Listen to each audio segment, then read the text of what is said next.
Chapter 36. A pack of wolves. During the night, Jian Chen and Tai Ta sat under a tree cultivating. The torch by their side had long since burned out, and in a tree branch 5 or 6 meters above them, was Liang Xiaolu. She nervously looked around whenever she heard the howl of a magical beast in the night. She wasn't able to sleep at all. Liang Xiaoli's bright eyes looked down at the cultivating pair, Jian Chen and Tai Ta, as if she was monitoring them. In her eyes, this was a matter of life or death. She did not want to see the two people she had found, after a long time of searching, to abandon her and lose her only type of protection. At that moment, a light breeze blew through the forest and through the tall grass. Meanwhile, the cross-legged Jian Chen suddenly opened his eyes. Immediately, his eyes grew bright as he stared deep into the tall grass, before standing up onto the ground with the iron rod in his hand. Liang Xiaolu was confused as she watched Jian Chen stand up. Not knowing what was happening, her heart was suddenly very agitated. "Hey, what's happening?" Liang Xiaolu whispered carefully. In this situation, she didn't dare use a loud voice to speak, for fear of attracting another magical beast. Jian Chen didn't answer her and instead turned to the still cultivating Tai Ta. "Tai Ta, wake up, some magical beasts are attacking." "Ah, what did you say?" "Magical beasts are attacking?" Liang Xiaolu became frightened, her face instantly draining of color. Thinking about what was about to happen, her whole body began to shake in fear. While Tai Ta was cultivating, he didn't dare immerse himself completely, so he still remained on guard while cultivating. Thus, when Jian Chen called for him, Tai Ta immediately woke from his cultivation state and stood up with his battle axe rested against his shoulder. "Changyang Xiang Tian, where are the monsters?" he asked as he looked around. He couldn't see any footprints around them, or even hear a single sound. Jian Chen slowly turned his head as he looked around. "Tai Ta, this time, be careful. This time it isn't a single magical beast, but a group of them." "A group?" Tai Ta's face immediately changed from careless to surprise, then it hardened into a ready expression. "Ah. What? A group? It can't be. Hey guys, please don't scare me like that." Hiding in the trees, Liang Xiaolu pleaded with them. She would have rather heard a threat from Jian Chen than this. Jian Chen's eyebrows knitted together before lightly commanding the crying Liang Xiaolu, "Could you please be quiet? Do you want to attract magical beasts from all over?" Jian Chen's command proved to be extremely useful, as Liang Xiaolu immediately used her hand to clamp her mouth shut to make sure she didn't say anything. "Changyang Xiang Tian, how many magical beasts do you think there are?" Tai Ta asked. "A lot, 10 at the very least. They're all prepared to attack and already have us surrounded." Jian Chen's face was very grave. Tai Ta's expression grew hard as he heard Jian Chen. If it was just one magical beast, he wouldn't have been worried. 3 magical beasts and the both of them combined could take them on. But now that there were at least 10 of them, Tai Ta didn't dare to have a swelled head now. When Liang Xiaolu had heard Jian Chen, her already pale face had turned even paler, and her mind was racked with fear. Only one thought was occurring in her head: "It's over, we're screwed. We're not going to survive this." The tall grass began to sway as a cyan-colored light appeared in front of them. There was one in every direction, with no less than 50 points of origin. As Jian Chen and Tai Ta looked on amazed, they realized the bright spots of light were actually the eyes of magical beasts, and there were at the very least 20 of them. "This is a Class 1 magical beast, Blue Wolf. Tai Ta, if you want to live, hurry and climb up a tree now," Jian Chen said as he looked at the 20 blue wolves from all 4 directions. Tai Ta glared in anger before brandishing his battle axe. With a heroic voice he said, "Don't worry. Changyang Xiang Tian, there are only 20 Class 1 magical beasts. I guarantee they won't take us down." The moment she heard that there were 20 wolves invading, Liang Xiaolu was practically scared to death. At this time, even if she believed in Jian Chen's and Tai Ta's strengths before, she would never believe that their strengths would be able to beat 20 magical beasts, as they hadn't even reached sainthood yet. Unless one of the school teachers were to come save them now, they wouldn't be able to escape alive. "Teacher, where are you? Please come save us." Liang Xiaolu looked around in all directions as she pleaded for a teacher to come. She could only trust that the teachers would come to save them now, but it was a shame that there were so many magical beasts, so she was too scared to cry out too loudly. Just in case the magical beasts focused on her. The 20 blue wolves slowly walked towards Jian Chen and Tai Ta, their oily gazes staring attentively at them. It was only when their distance was less than 5 meters away that they stopped moving. Jian Chen and Tai Ta grabbed onto their respective weapons. Although they were surrounded by 20 magical beasts, neither of the two had a single expression of fear. Ayo! Suddenly, a blue wolf started to cry out into the sky. Immediately afterwards, the 20 wolves surrounding them started to howl as well. Their howls filled the air as they began to overlap with each other, before turning into a large sound wave that targeted a wide area. Hearing the wolves howl, Liang Xiaoli's entire body slipped. Her body fell to the ground as she started to tremble. At this point, her face was entirely drained of blood, and had become a deathly pale shade. 5 kilometers away from Jianchen, a middle-aged male dropped down onto a tree branch. When he heard the howls, his face changed. His previously closed eyes opened as he stared off towards the direction of the sound. "Not good, that's a pack of blue wolves. Judging by the howls, there are at least 10 of them. It looks like someone has met up with danger then." The middle-aged man's face grew solemn as his hands touched the tree he was standing on. He jumped down from the tree before sprinting off towards the direction of the howls without stopping. "I hope that I can make it." The middle-aged man was anxious, but he was already going at the fastest speed he could possibly go at. The magical beasts in the second area weren't that strong, but the opponents Jian Chen and Tai Ta were facing were Class 1 magical beast blue wolves. Their chances of success weren't looking well. At the same time, in 3 different places, 3 different people all heard the yell before putting down whatever was in their hands and quickly started to run towards the howl. The wolves' howl was the signal for the wolves to attack, as the 20 wolves suddenly rushed at Jian Chen and Tai Ta. "Go die." Tai Ta snarled as he brought his battle axe up in preparation to strike. He swiped at a nearby wolf with his axe, slamming the axe into its stomach. The wolf cried out with an ear-piercing shriek. Pung! The blue wolf that charged at Tai Ta was immediately cut down by his battle axe's powerful attack, and it now sported a giant wound on its body. The wolf was sent flying away from the mighty swing. Despite it being a Class 1 magical beast, it was no match for Tai Ta's strength.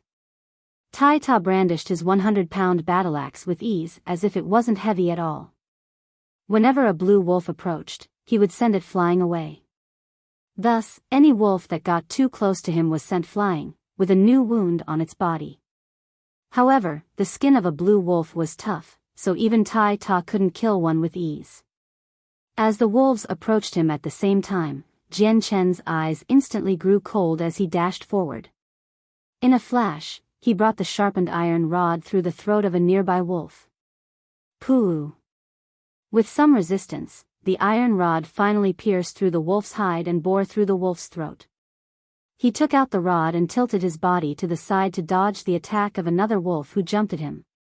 The wolf who had its throat pierced by Jian Chen fell helplessly to the ground, as its 4 legs spasmed in its final death throes. It couldn't stand up on its legs no matter how much it tried, as bright red blood leaked out from its wound. The throat was the weak point for almost every single living thing, and magical beasts were no exception.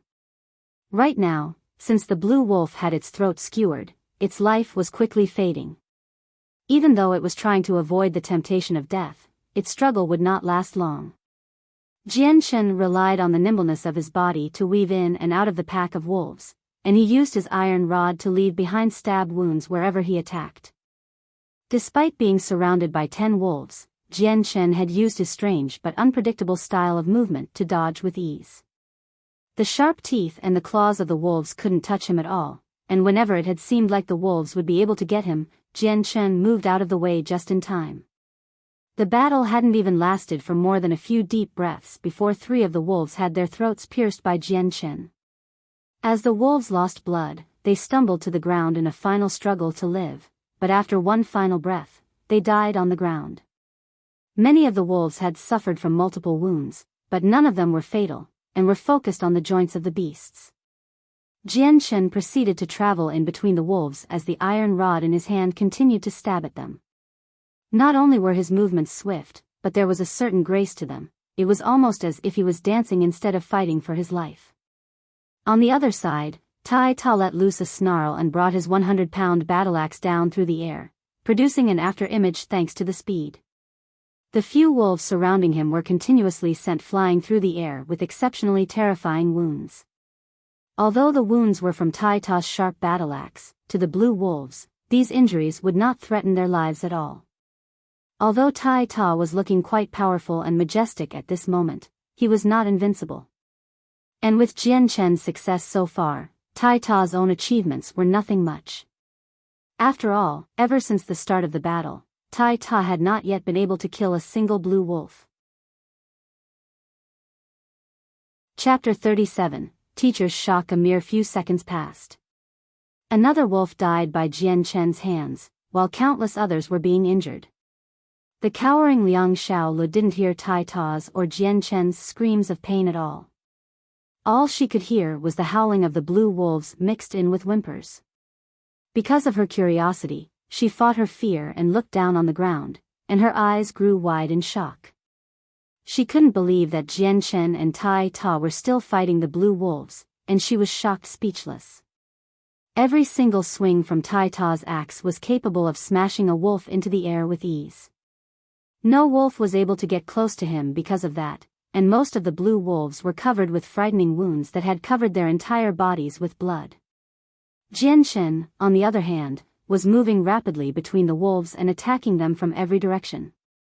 Whenever he thrusted his iron rod forward, another wolf would be riddled with wounds.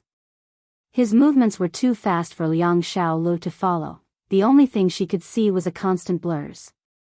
She had never experienced such a hair-raising bloody spectacle like the one below, but on the outside, her face had already started to regain some color.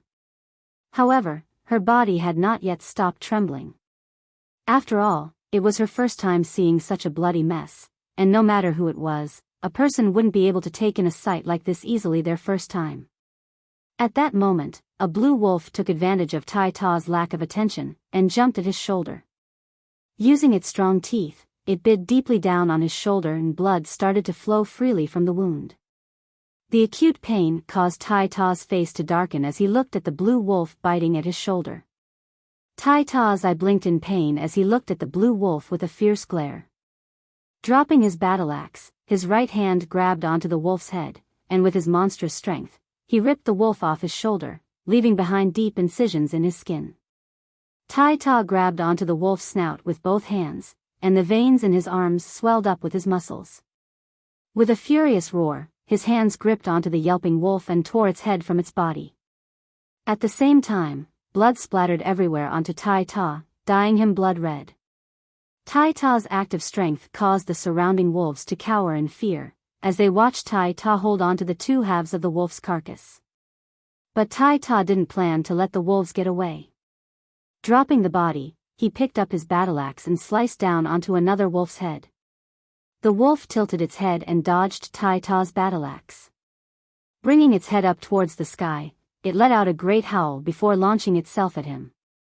Hearing the howl, all of the wolves had their fear dispelled, as they instantly charged at Tai Ta. Tai Ta sent a kick towards the abdomen of a wolf, sending it flying through the air. The sharp blade of his battle-axe cut into the neck of the wolf. Leaving behind a trail of blood, the wolf flew backwards like a rocket. After his battle-axe had chopped through the head of a wolf, Tai Ta stopped where he stood. He brandished his battle-axe in a menacing way for the other wolves to see. Pung! A wolf was too late in dodging and was hit by Tai Ta's battle-axe. The wolf was split in two as it gave one last final howl. After being injured, it looked as if Tai Ta became even stronger. In a flash, he had already killed 2 wolves. Jian Shen, on the other hand, was still wrestling fiercely with the wolves. Suddenly, a wolf jumped from above, down onto Jian Shen. Jianshen immediately turned around and glared at the incoming wolf with his flashing eyes. The iron rod in his hand shot forth like lightning and stabbed deep into the wolf's abdomen, piercing its heart.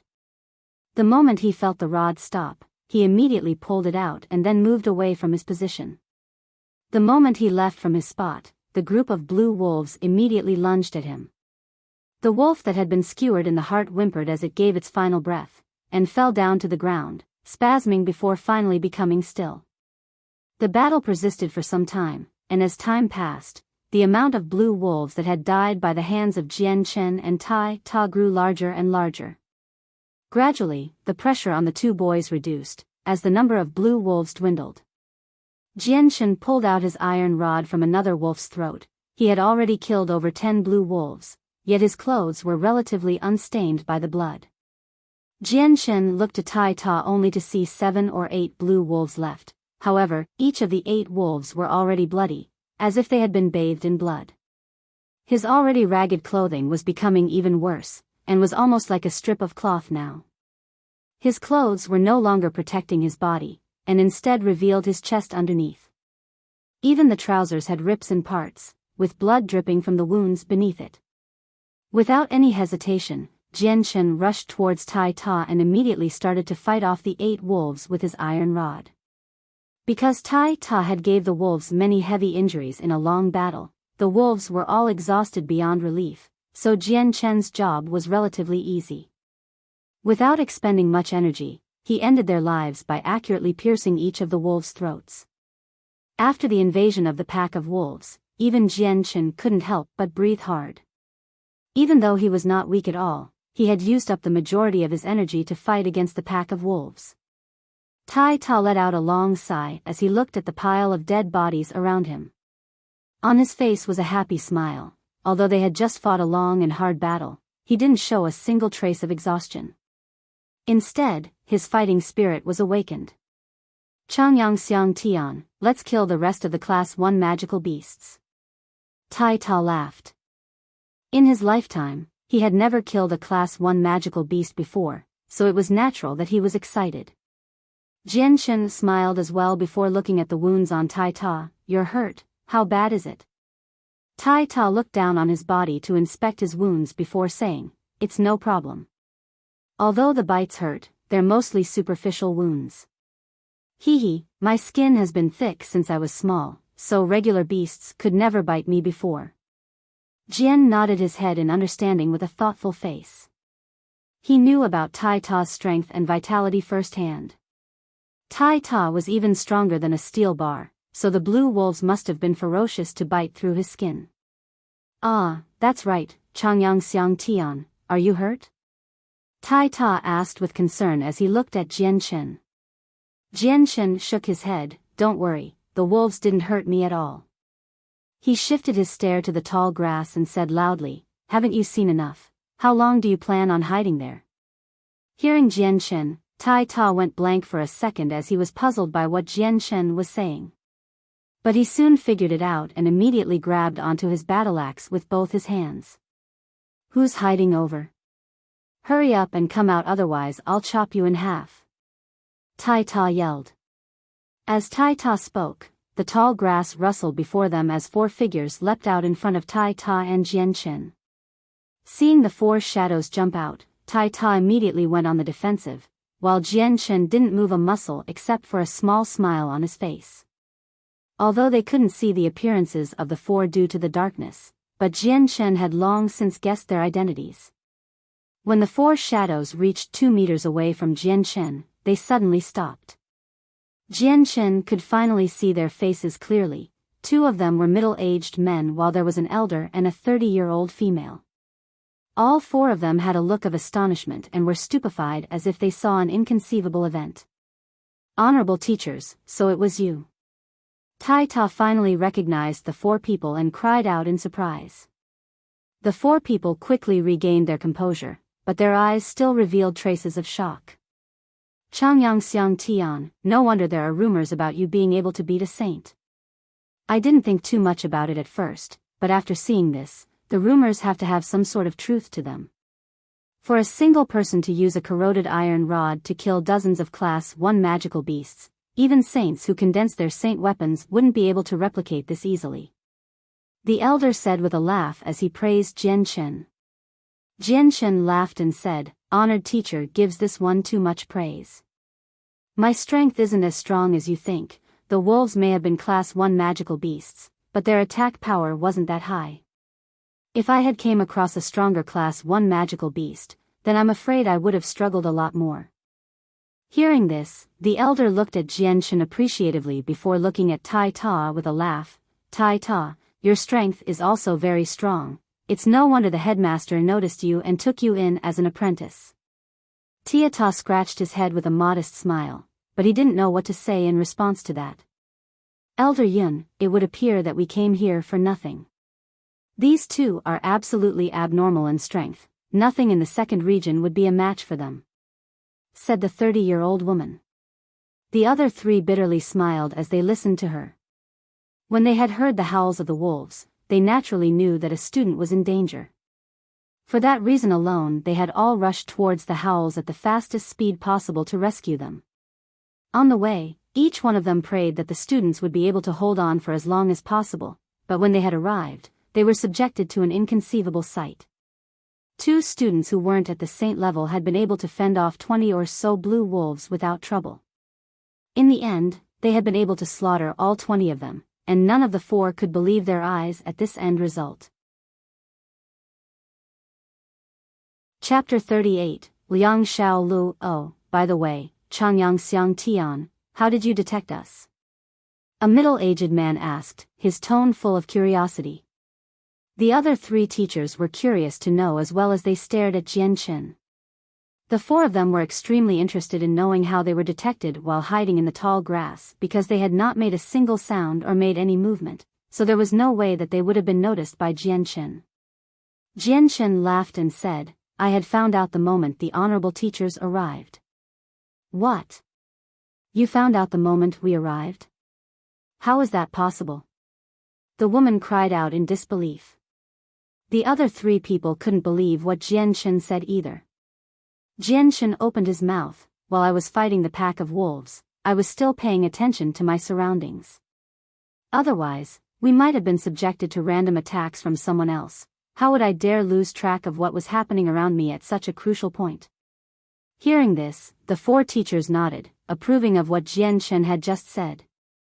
Jian Chen continued to explain, "The honorable teachers didn't make a single sound at all, but when you arrived I saw a bunch of obvious movements, so I found out since the very beginning."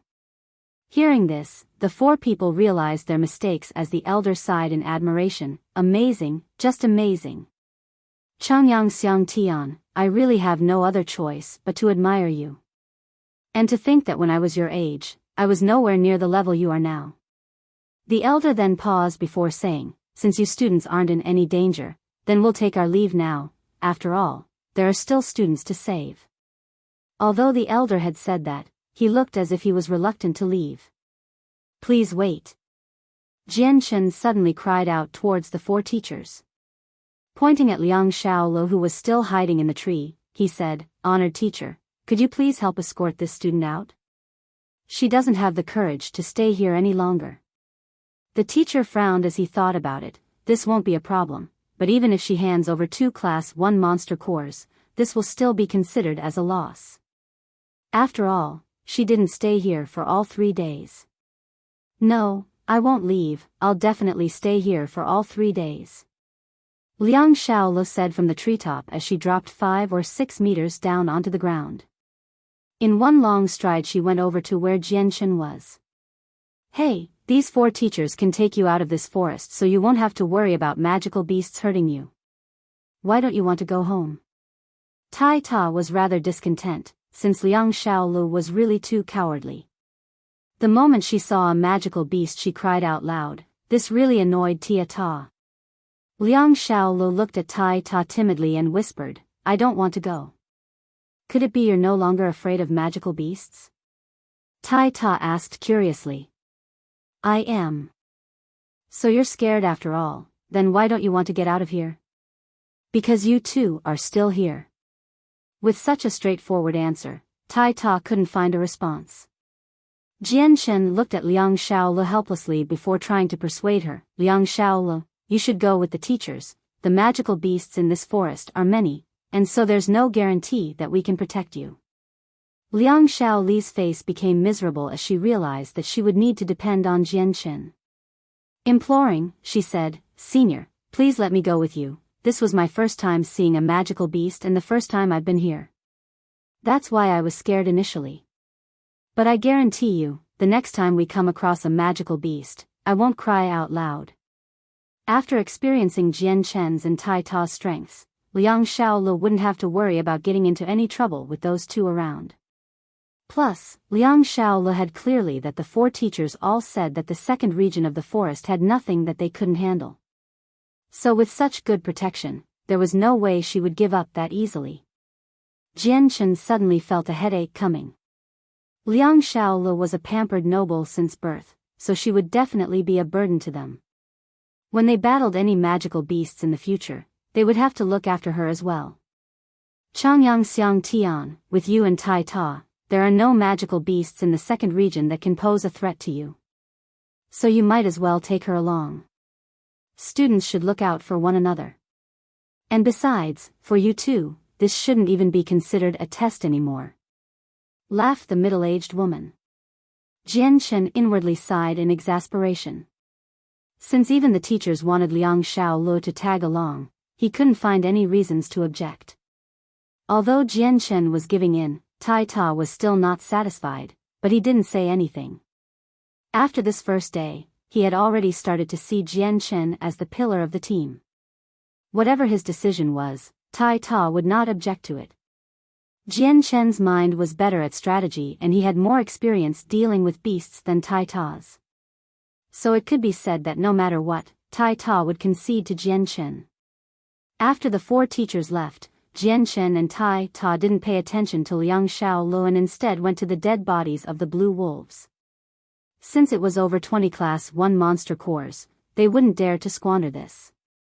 Because the monster cores of the blue wolves were in their heads, Tai Ta and Jian Shen were trying to find a way to extract them. They definitely needed to strike and break at the part of the head where the monster core was, so Liang Shaoli's face went pale as she observed them. Perhaps Liang Shaolu had changed only slightly, it was almost as if she no longer felt out of her league. With great difficulty, she was able to quell the cowardly nature within her, as she diligently watched Jian Shen and Tai Ta work at extracting the cores. It was almost as if she was learning from the experience.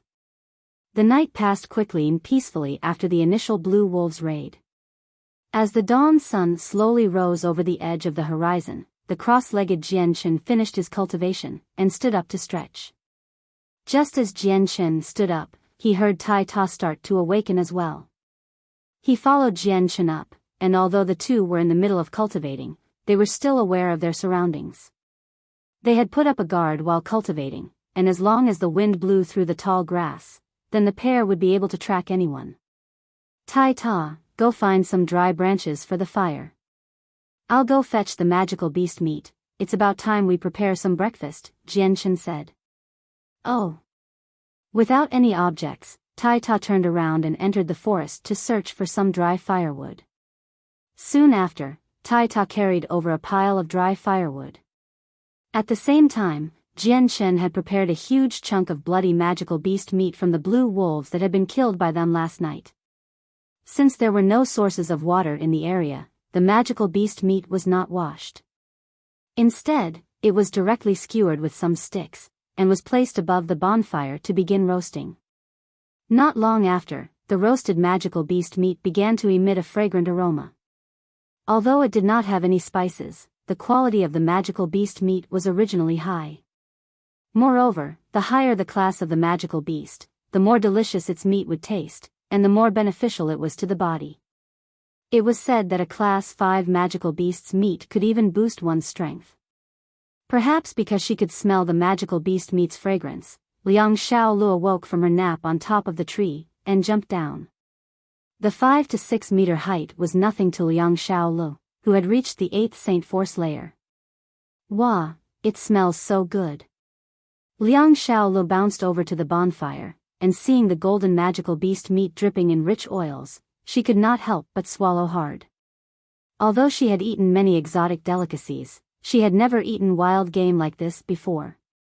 After all, eating the same type of meat for so long, one would obviously think of anything else as more appetizing, even if it was just some cabbage. Tai Ta shot a dissatisfied glance at Liang Xiaolu, and murmured in a quiet voice, "Last night you were crying so loudly, now you've forgotten about it all so quickly. I hope that when we encounter more magical beasts later, you won't start wailing again." Tai Ta's voice was extremely soft and unclear. Most likely, aside from himself, nobody would have been able to clearly hear what he had whispered, even Jian Chen. Liang Xiaolu looked at Tai Ta in curiosity. "Tai Ta, what are you saying?" Last night, the four teachers had called out Jian Chen's and Tai Ta's names, so Liang Xiaolu had already learned their identities. "Ah, nothing." Tai Ta waved his hands as if he was feeling guilty for something. Liang Xiaolu didn't pay any mind to it. She gazed at Jian Chen and Tai Ta and smiled. "No wonder you two are so powerful that you can kill 20 Class 1 magical beasts. It turns out that you two are actually Tai Ta and Changyang Xiang Tian. The fact that I was able to meet you two was really great luck." The current Liang Xiaolu seemed to be an entirely different person from the person yesterday evening. After only a single night, she seemed to already have pushed yesterday's events to the back of her mind. Now, her face didn't show a single trace of fear and dread from the thought of magical beasts. Jian Chen lifted the well-cooked magical beast meat, and then ripped of a section, throwing it over to Liang Xiaolu, asking, "There are a lot of magical beasts in this forest. Moreover, if we don't stay for 3 more days, then we definitely cannot leave. Aren't you afraid?" Liang Xiaolu accepted the piece of magical beast meat, and while she lightly chewed it, she said, "Although I'm still scared, I believe that I will eventually get used to it. In addition, the two of you are not much older than me, yet you both faced those fierce blue wolves last night without a trace of fear. The two of you even managed to slaughter all of them. This is much more impressive than those other boys."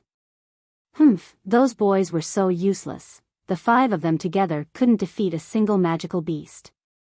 In the end, their incompetence forced me to get separated from my sisters." Liang Xiaolu suddenly stood up, and loudly declared, "I've decided now. I will definitely use these next 2 days to properly learn from you two seniors." Hearing this, Jian Chen inwardly nodded to himself. Liang Xiaolu's statement had already gained Jian Chen's approval. Although she was timid, and was extremely afraid of magical beasts, that wasn't important. The most important factor was she was willing to change her ways, and to learn more. After all, nobody was born with the ability to do and understand everything. All knowledge retained is a result of one going out to learn it. Of course, Jian Chen was an exception. On the other hand, Liang Xiaolu was born as the eldest daughter in a noble household. She had been spoiled since she was young, and had grown up in a sheltered environment. Obviously, she had never experienced any hardships. Thus, it was to be expected that she would inevitably be frightened during her first encounter with a savage magical beast. After all, this was the equivalent to an average person meeting a ghost for the first time. Anyone would feel fear. Chapter 39, Plans. After eating breakfast, Jian Chen and Tai Ta both grabbed their respective weapons before continuing on with their journey. However, trailing behind them was the dainty Liang Xiaolu, who was empty-handed. She looked around herself carefully due to her own weapon being long gone after she had been separated from her group and chased through the forest. Tai Ta lifted his battle axe. His clothes were already swapped out. This time, he was wearing blue wolf leather along with some grassroot to hold it together. His academy uniform was long since torn apart from yesterday's battle to the point where he couldn't wear it anymore. In the blink of an eye, another day came and went. By looking at the profits, they weren't as good as the first day, but they weren't bad either. In total, they had killed 70 magical beasts, making Liang Xiaolu feel shocked. On this second day, Liang Xiaolu went through a major change. Ever since the spectacle with the blue wolves, her entire personality had transformed.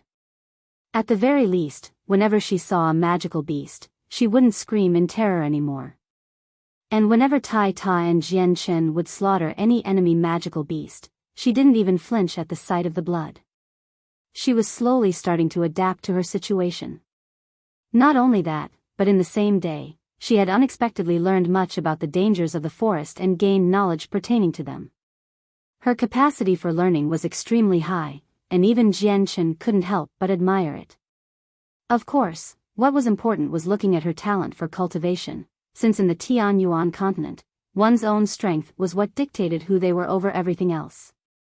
Liang Xiaolu was also extraordinarily smart. Although she wasn't very strong, she definitely didn't cause trouble for Tai Ta or Jian Chen, nor was she a burden like the two had previously thought she would be. She would stay behind the two, and whenever the two fought against a magical beast, she would stand far away so that she wouldn't get caught up in it. After that day, both Jian Chen or Tai Ta had a new levels of respect for Liang Xiaolu, and no longer belittled her in their hearts. Later that night, the three of them sat by the campfire to count the pile of monster cores. Dear seniors, have you two really not condensed your saint weapons and become saints yet? Liang Xiaolu asked as she stared at them with her bright eyes. What a strange question. Her clothes were already filled with holes from the trees and thorns that stabbed and cut into her, and her pretty face resembled a kitty from the whisker-like cuts. Since there were no water sources, she had to rely on drinking the blood of the magical beasts in order to stave off the thirst, and so there was no way she could wash off the filth on her face. If we were saints, why would I be using this axe? Tai Ta looked at his bundled up and heavily nicked battle axe with no small amount of dissatisfaction. After continued usage with Tai Ta's strength, the giant battle axe had finally worn out. The previously sharp edge was now becoming blunt after use. Even the previously sharp point on Jian Chen's corroded iron rod had nearly become flat. Liang Xiaoli's face was full of admiration as she stared at the two. You two are really amazing. You're not even at the saint level yet and you can easily kill class 1 magical beasts. In my opinion, once you reach the saint level, you will be able to kill class 2 magical beasts with ease. Jian Chen shook his head. How would it be easy? These are magical beasts that were bred by the academy, so they have weak attack power. When we meet magical beasts with a stronger attack, then we will definitely have a harder time with it. Liang Xiaolu nodded her head and said grimly, that's right. I've heard my dad say before that there are some amazing class 1 magical beasts that can spit out some low-level spells with a high amount of attack power. They're so strong that some normal saints aren't powerful enough to beat them. Jian Chen looked at Tai Ta, who was focusing on the campfire. Tai Ta, right now there isn't anything in the 2nd region that could stand a chance against us, so I want to move to the 3rd region. How do you feel about that? Tai Ta gave it some thought before saying, right, the 2nd region is already very easy for us since there isn't a challenge anymore. Okay then, Changyang Xiang Tian, I'll enter the 3rd region with you. It's time to see how strong the class 2 magical beasts really are. Hearing the two talk, Liang Xiaolu, who was sitting nearby, said, it can't be, you two haven't reached the saint level and you still want to enter the 3rd region to fight class 2 magical beasts. Without a saint weapon, there's no guarantee of survival, and the skin of a class 2 magical beast is stronger than that of class 1 magical beasts, so it's even tougher. You two only have a worn battle axe and corroded iron rod, so that'll make killing even harder. Not only that, but the environment in the 3rd region isn't good at all. I've heard that there's even a marsh filled with poisonous vipers inside. There's a high chance you of losing your lives in the dangerous 3rd region. Tai Ta laughed as he looked at my weapon. That's right, Changyang Xiang Tian, over these past 2 days, our weapons have been in constant use, and my battle axe has lost its sharpness. Even your own iron rod is almost flat, so it would be hard to kill class 2 magical beasts. Jian Chen laughed. There's no rush, there are still plenty of students in the 2nd region. We still haven't met with other students because we're still far away from them. We should return tomorrow, and exchange monster cores for weapons, since the students would be definitely interested. Yeah, that's a good idea, Tai Ta nodded in agreement. Jian Chen continued, Liang Xiaolu, let's split up tomorrow. If you're with other students, then you should be able to safely pass through your last day. After all, anyone who has been able to endure 2 days here must have some real skills. Liang Shaolu nodded wordlessly. Her expression was a bit disappointed. After all, she also knew of the third region's dangers. She was unsure if Jian Chen and Tai Ta would be able to go against those magical beasts. If she continued along with them, even if Jian Chen and Tai Ta agreed to let her accompany them, she would only be a baggage that would hold them down. The night passed without incident. Soon, the sky began to brighten. Jian Chen and Tai Ta finished their night of cultivation, and began to prepare breakfast. After the three of them had finished eating, the sun had already gradually began to rise into the sky. They continued on their way, however, this time, they had begun walking back in the direction they had come from. After 2 days of battles, the two boys had already become extremely skilled at sensing and avoiding danger, so it didn't take long for them to arrive at their destination. Under a large tree, 9 students in tattered clothing were tiredly sitting underneath, catching their breaths. They were a group of commoners mixed with some nobles. At the moment, their clothes were ripped all over the place, with some dried-out bloodstains covering them as well.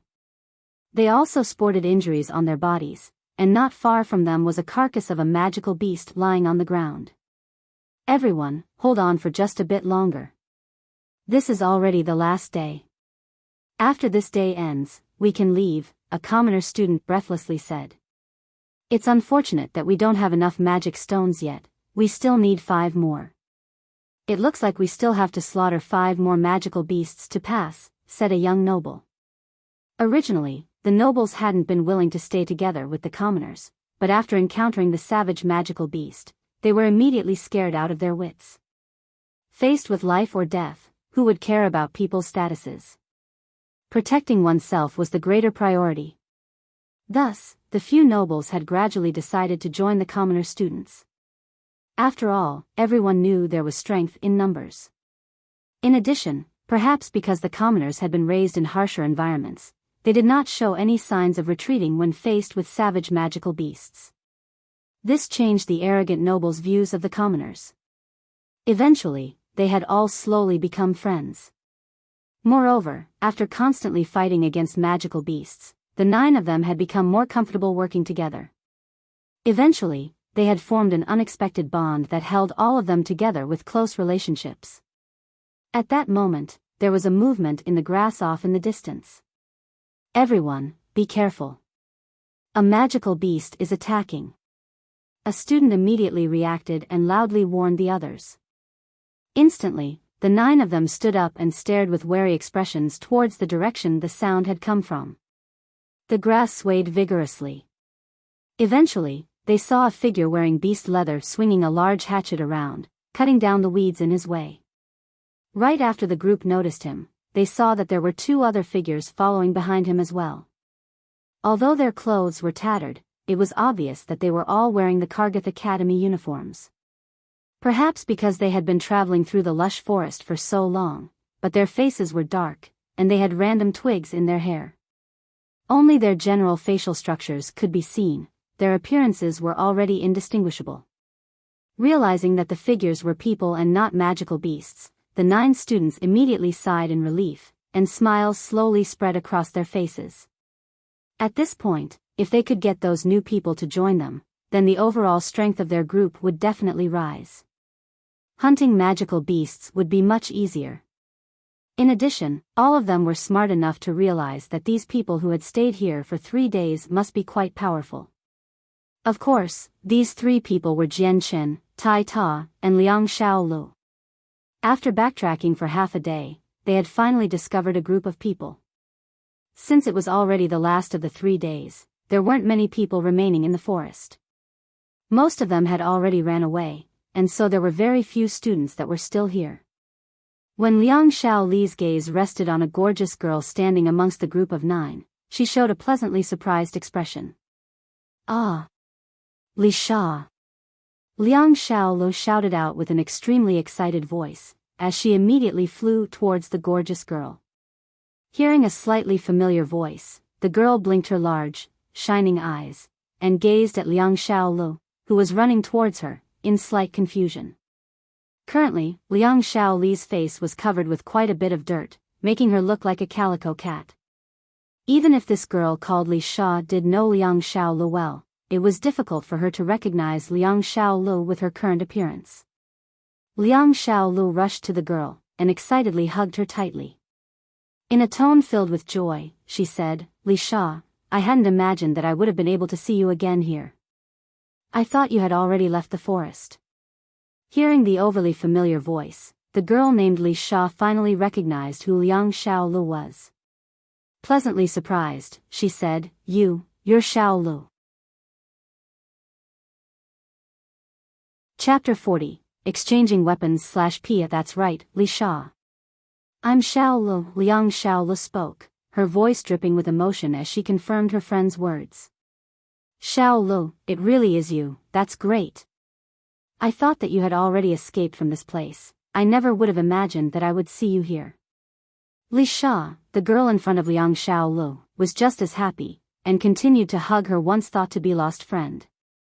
The two girls joined in a tight embrace. Li Sha was laughing out loud. "Liang Shaolu, I didn't think we'd be able to meet again after losing each other in the forest. This really makes me happy." "Hello," said a youth wearing clothing as tattered as the other two. "I'm so glad to have met the two of you here. How should I put this? I'm not sure if you want, but would you be willing to join our group? If you do, I can certainly guarantee that together our group will be much stronger and consequently will make hunting magical beasts a lot easier. And besides, danger lurks around every corner in these woods. It'd be better if we worked together." His tone was first likable as he walked up to Jian Chen and Tai Ta, but as soon as he saw that Jian Chen's clothes were entirely crimson with fresh blood, he couldn't help but express shock. The youth seriously doubted that the blood was all from Jian Chen, because anyone who lost that much blood would definitely be beyond weak. There was no way such a person could firmly stand there, with such a sharp look. Jian Chen shook his head, politely refusing, "I'm sorry, but we were just planning to leave this place, so we cannot join your group." The youth had an expression of regret on his face. However, he still reconciled, "My two fellow students, although the magical beasts here are quite formidable, we have strength in numbers. As long as everyone is willing to work together, even if we meet two magical beasts at once, they definitely won't pose any threat. If everyone hands over 2 Class 1 magic stones, I believe that we will soon gather enough." The youth continued to press the issue. His gaze was quite sharp, and it was obvious that he had already realized that Jian Chen's and Tai Ta's strengths were above average. "We really do not have any other options. The two of us have already decided to leave here, so we cannot join your group. Please forgive us." In order to reciprocate the formal request, Jian Chen's tone was just as amiable. Hearing that Jian Chen and Tai Ta were set on leaving, the youth could not help but be disappointed. He really could not understand why, although only 1 out of the 3 days was remaining, the two people refused to stay. As long as they paid up 2 Class 1 magic stones, they'd be able to successfully join. Yet, Jian Chen and Tai Ta still chose to leave the area. Could it be that the two of them really wanted to pass up such an opportunity? The youth thought that Jian Chen and Tai Ta had given up and wanted to leave the forest. He couldn't have ever imagined that their leaving actually meant leaving the 2nd region to enter the 3rd region, not actually leaving the forest. At that moment, Tai Ta glanced at the battle axe that one of the students was holding. His eyes lit up in happiness, and he directly walked over to the student with an intrepid air, and asked in a muffled voice, "Hey, if I give you 2 Class 1 magic stones, will you trade your battle axe for them?" Asking this, Tai Ta pulled out the battle axe on his back with one hand, and used his other hand to retrieve from his space belt 2 Class 1 magic stones that were still covered in fresh blood. It was at that moment that the group of people realized that the large battle axe in Tai Ta's hands was covered in fresh blood. The entire surface had been dyed crimson. The appearance alone was beyond shocking. It looked as if it was a murder weapon that had been constantly doused by blood. What was even more disbelieving was that the battle axe, made of firm metal as hard as steel, had already been completely riddled with cracks. Moreover, some parts of the blade were even bent. Most people would not be able to believe this sight, they had all assumed that when Tai Ta had chosen his weapon, it had been like this from the beginning. There was no way they could have imagined that all of the axe's damages had been caused by Tai Ta himself. The student with the intrepid air looked at the beaten-up axe in front of him, which was so red that it looked like it had been made from blood, and was at a loss for a moment. When the other students heard Tai Ta's request, their eyes immediately lit up, and looked at the intrepid student with looks of envy, as if they were about to offer up their own weapons to trade with Tai Ta. "My fellow student, I can exchange this sword of mine with you." A student carrying a giant one-handed sword walked over to Tai Ta and said with a smile. Hearing, Tai Ta looked down at the battle axe that was in his grip, shook his head and spoke, "No need, I still prefer to use the battle axe." Hearing this, the male suddenly had a face full of disappointment. At this moment, getting 2 Class 1 magic stones was more important than anything else. Not to mention him, if the others could, they would also be willing to trade their weapons to Tai Ta for 2 Class 1 magic stones. Even if their weapons were worth more than 2 Class 1 magic stones, they would still not hesitate. The tall and sturdy male was not dumb. After considering it for a bit, he happily handed over his battle axe to fulfill the exchange. Who would be willing to refuse such a profitable exchange? After the exchange was completed, the group of people began to look at Tai Ta with a different light. A few of the smarter students had already connected the battle axe's battered state to the possibility that Tai Ta had caused it. From this point, they could directly confirm Tai Ta's extraordinary strength.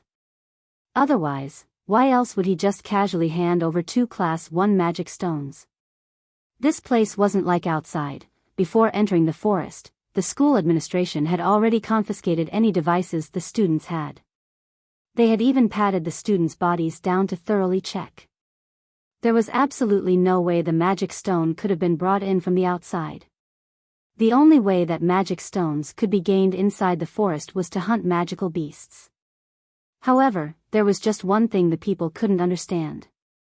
If Tai Ta and Jian Shen had the strength to hunt magical beasts, why didn't they want to stay in the forest for all 3 days? After all, the Academy's rules clearly dictated that they could only pass if they stayed for 3 days and paid up 2 Class 1 magic stones. If only one was fulfilled, they wouldn't pass. Could it be that they don't care about the rewards? Or perhaps they had lied about leaving, and actually just didn't want to kill magical beasts together with the few of us? Everyone could not help but think of these possibilities. When considering these thoughts, a few of the people immediately began to gaze at Jian Shen and Tai Ta with expressions of discontent. Jian Shen did not pay any mind to their expressions. He looked at the Liang Xiaolu and the girl she was hugging, and said, "Liang Xiaolu, since you found your friend now, why don't you just stick with this group? They have more people too." Liang Xiaolu slowly separated from the girl, and looked back at Jian Shen and Tai Ta. She nodded. "Then you two have to be careful." Afterwards, Tai Ta and Jian Shen didn't bother wasting any time, and immediately left the area. After the two of them had left, the girl called Li Sha asked in a resentful tone, "Xiaolu, who are they? They're so arrogant that they don't even think they should be with us." "Li Sha, you're mistaken. It's not that they don't want to be together with you guys, they really do want to leave here." Liang Xiaolu explained. "That can't be." Li Sha exclaimed in disbelief. "Li Sha, the fact that they could casually give away a Class 1 magic stone means that the two of them have the strength to kill magical beasts. Plus, when they were trading the 2 magical stones away for the weapon, it was obvious that they were planning on continuing to fight. How could they possibly be leaving this place?" "That's right, Xiaolu, you've been tricked by them." A youth standing on the side added. Liang Xiaolu smiled, "They're definitely leaving this place, but they didn't explain it clearly to you guys. They want to leave the 2nd region, and move on to the 3rd region to hunt the Class 2 magical beasts." "What? Liang Xiaolu, what kind of joke are you trying to pull? It's impossible for the two of them to go to the 3rd region to hunt Class 2 magical beasts. Could it be that their strengths have already reached Saint level? But that can't be right either. If they had reached the Saint level, then there would be no need to change weapons. Those two are really reckless, to want to go to the 3rd region." They're definitely seeking death. Immediately following Liang Shaoli's words, the group of people immediately broke into chaos as they began to discuss in a frenzy amongst each other. None of them thought that Jian Shen and Tai Ta would be able to survive the third region. Li Sha pulled at Liang Shaoli's hands, and in a clearly disbelieving tone, she asked, Shaolu, they aren't really crazy enough to run over to the third region, right? Liang Shaolu nodded, that's right, they really did go to the third region. Li Sha, you cannot underestimate the two of them, they're really formidable. Liang Shaolu said with conviction. Could it be that the two of them really are saints? Li Sha asked in shock. The school administration had clearly declared that all students that were saints had to enter the third region. There was no way they could have appeared in the second region. Liang Shaolu shook her head, no, their powers haven't reached saint level yet, because they still haven't condensed their saint weapons. Hearing this, Li Sha's shock grew even more pronounced. Without reaching saint level, surviving in the second region was already difficult enough, let alone being in the third region. After all, the magical beasts in the third region were Class 2 magical beasts, which weren't any small amount stronger than Class 1 magical beasts. The two classes could not even be compared. Li Sha and Liang Shaolu were close friends. Therefore, Liang Shaolu didn't feel the need to hide anything from Li Sha. In a soft voice, she said, Li Sha, I'll just tell you this. Yesterday, I personally witnessed the two of them kill 70+ magical beasts by themselves. Li Sha was beyond shocked by this, as she exclaimed, what? Shaolu, are you joking? The two of them killed 70+ magical beasts by themselves in one day? Li Sha was so astonished that she couldn't contain her voice. She had gradually become louder and louder, until the other 8 people were able to hear her quite clearly. In that instant, all of their expressions changed at the thought of Jian Chen and Tai Ta achieving what Liang Shaolu had said, and their expressions were beyond disbelief. Li Sha, what did you say? Which 2 people were able to kill 70+ Class 1 magical beasts in a day? A youth asked. He could not accept the possibility that the 2 people were actually Jian Chen and Tai Ta, whom they had just met. Li Sha tried to calm her breathing, and grasped at her chest before pointing to Liang Shaolu. In a trembling voice, she said, Shaolu said that she personally witnessed the 2 people just now kill 70+ magical beasts in one day. Li Sha's tone reflected the fact that she thought such a possibility was inconceivable. Chapter 41, Flaming Cloud Beast/P, It can't be, Liang Shaolu, what you're saying is ridiculous. Those 2 aren't even saints yet, to think they could kill over 70 magical beasts in a day? That's impossible. A youth with a pike said incredulously. That's right, it's too ridiculous. Even a saint wouldn't cut it. I think even a great saint wouldn't be able to kill that many Class 1 magical beasts in a single day, let alone half. I doubt their saint force is that unlimited. A bow-wielding girl said with doubt. At that moment, the youth that had invited Jian Chen and Tai Ta into the group said, Liang Shaolu, do you know who they are? When did our Kargath Academy have such amazing people in it? They aren't saints, but to easily defeat Class 1 magical beasts? Just who are they? Saying this, he seemed to have immediately realized something, as his face rapidly changed colors. Liang Shaoli's face looked proud as if she had done something honorable. With a laid-back tone, she said, I can tell you this, the one that just traded you a monster core for your battle axe was the one that set the academy abuzz, Tai Ta, the headmaster's apprentice. The other person is the freshman ruler of the annual freshman competition, Changyang Xiang Tian. Everyone cried out in alarm before talking amongst themselves in excitement. So it was those 2 abnormal people, no wonder their strength was that strong. It can't be, it said that Tai Ta fought Lord Cheng to a standstill at the library, that Changyang Xiang Tian was the one who beat the Saint Ka Di Yun in an intense duel. I was there watching the fight. Changyang Xiang Tian's strength was really amazing.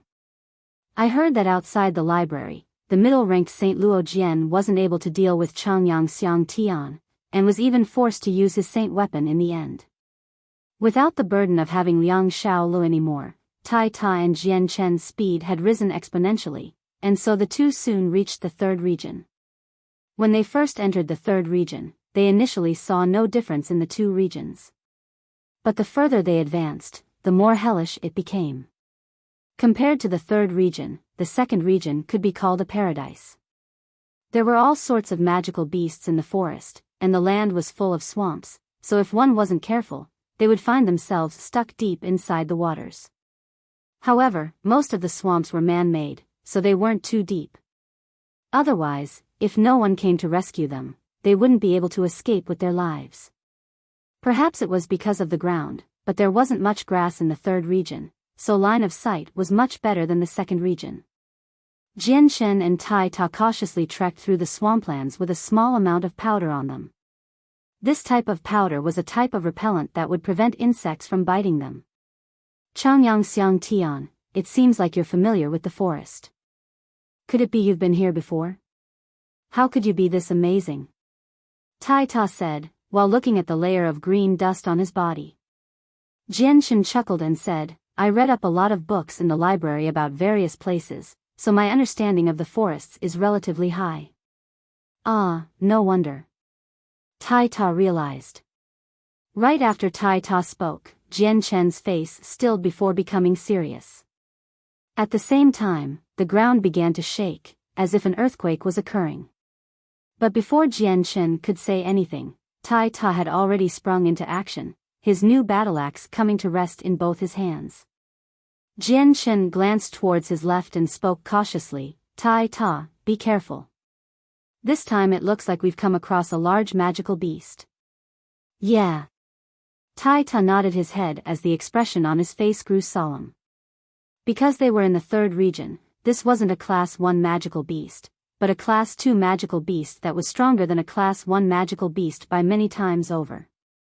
It could fight against a great saint on even footing. Although its attack power wasn't all that strong yet, its strength still couldn't be underestimated. As the two of them nervously looked around, the magical beast finally came into view. Its entire body had red fur, and it spanned 3 meters tall and 5 meters wide. Protruding from its mouth, it had 2 long tusks, that looked as if they could penetrate through muscle with ease. If it weren't for the fact that the magical beast had a short nose, then Jian Chen would have thought that this was an animal that he had met in his previous world, the elephant.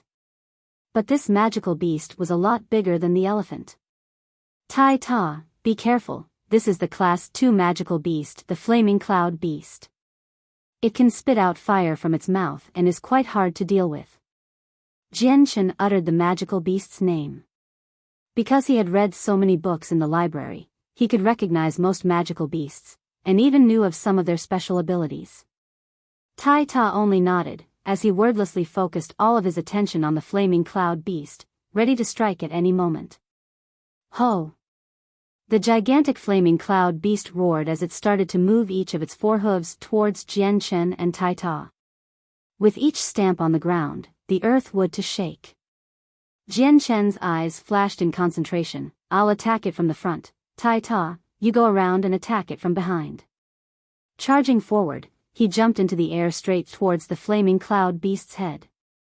The moment Jian Chen had moved, Tai Ta started to move as well, and circled around the beast to come towards its behind. Standing on top of its head, Jian Chen let out a yell as his saint force gathered within his iron rod, before fiercely stabbing it into the head of the beast. Ding! As if made of steel, the head of the flaming cloud beast deflected Jian Chen's iron rod. It had only left a shallow line on its head, unable to penetrate through its defense. Jian Chen's face changed into a grimace. Although he knew the flaming cloud beast had a strong defense, he hadn't thought that it would be so strong that his iron rod could do no damage to it. He had used all of his strength in that attack, and it had unexpectedly done virtually nothing. Ah hey! With a roar, Tai Ta jumped forward and used his enormous strength to slash at the butt of the flaming cloud beast with his battle axe. However, he didn't do any better than Jian Chen. Although his battle axe had cut through the skin of the magical beast, it had done no damage at all.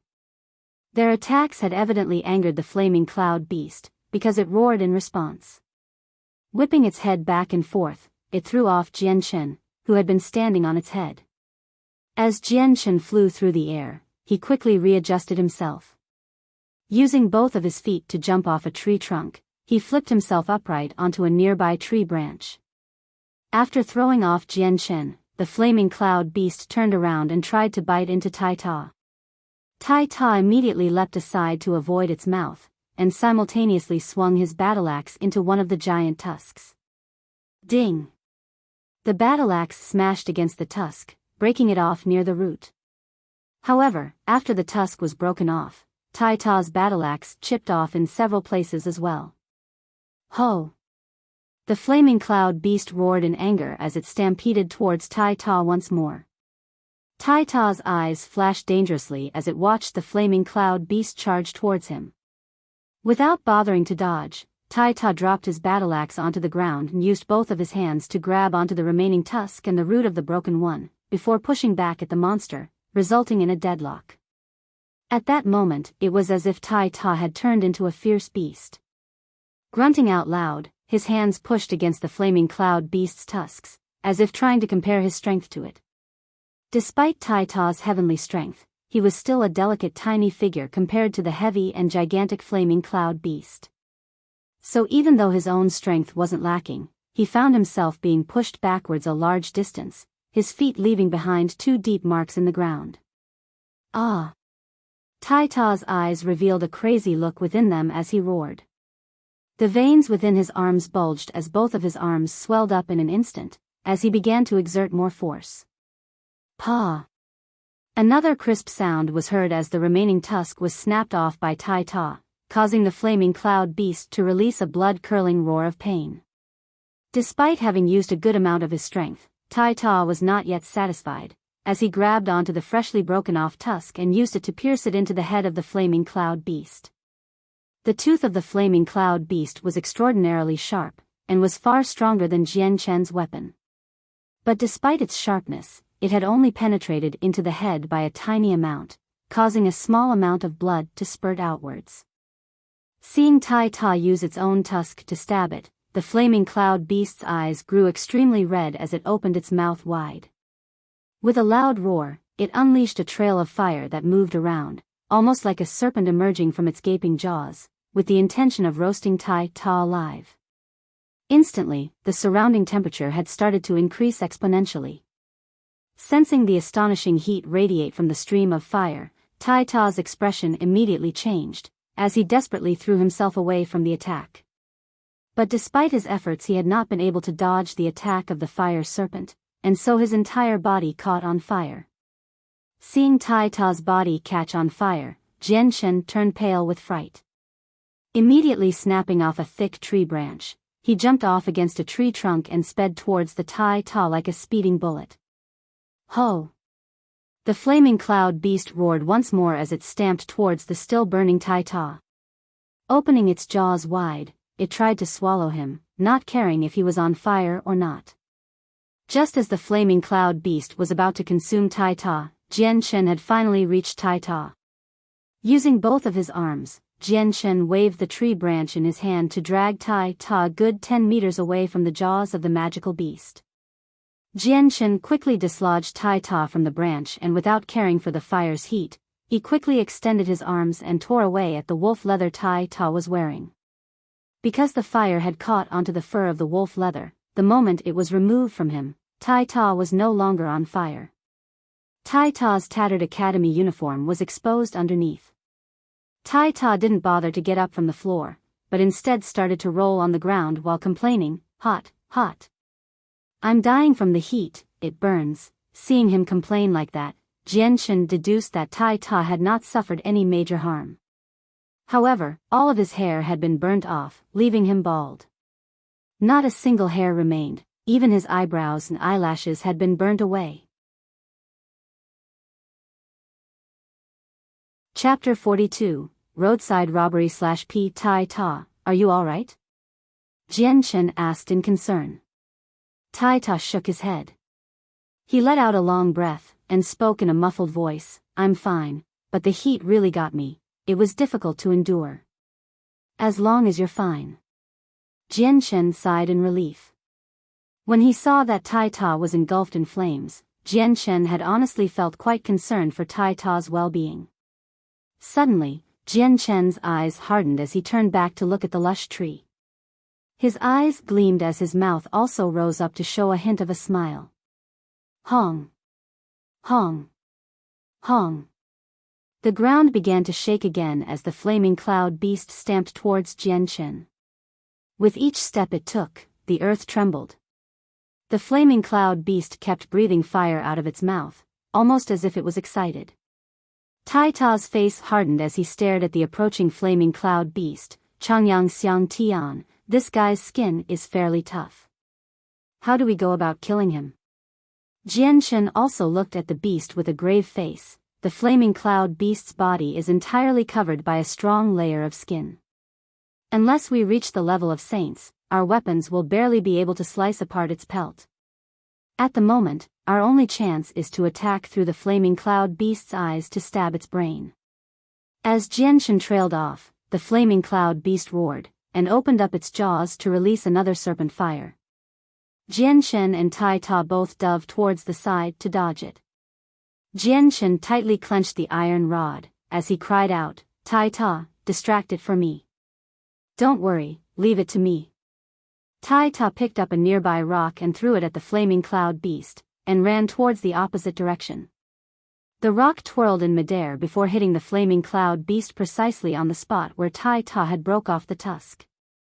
Since the spot was still tender for the flaming cloud beast, its eyes turned red with bloodlust as it began to breath fire at Tai Ta once more. Jianchen watched as Tai Ta distracted the flaming cloud beast. He gripped the iron rod so hard that it had began to deform. Quickly running forward, he dashed towards the head of the flaming cloud beast. Jianchen's speed was fairly fast. As he dashed across the ground, the grass around him swayed from the rapid air currents, which made him seem like he was flying. In a short moment, Jianchen had reached the head of the flaming cloud beast. Not even caring for the intense heat from the streams of fire the beast was spitting out, he jumped into the air once more to land on the head of the beast. With the iron rod in his right hand, he quickly stabbed it into the eyes of the flaming cloud beast. Although Jianchen had moved quickly, the flaming cloud beast wasn't slow to react either. Before the iron rod could pierce the eye, the beast suddenly shut its eyes. Jianchen's eyes flashed for just a brief second as he saw the flaming cloud beast close its eyes. Focusing, Jianchen condensed his soul and willed it to enter his iron rod. As it covered the sharp point of the iron rod, he tried to ram it into the eyelid of the flaming cloud beast. The iron rod then pierced through the eyelid with no difficulty or resistance. Immediately, blood came pouring out of the eye of the flaming cloud beast. Ho! The flaming cloud beast suddenly let loose a desolate cry that shook the heavens themselves, as it whirled and struck out randomly in all directions. Jianchen exerted more pressure on his right arm, pushing the iron rod in even deeper in attempt to strike at the brain from the eyes. The flaming cloud beast's screams became more desolate as it started to sway back and forth.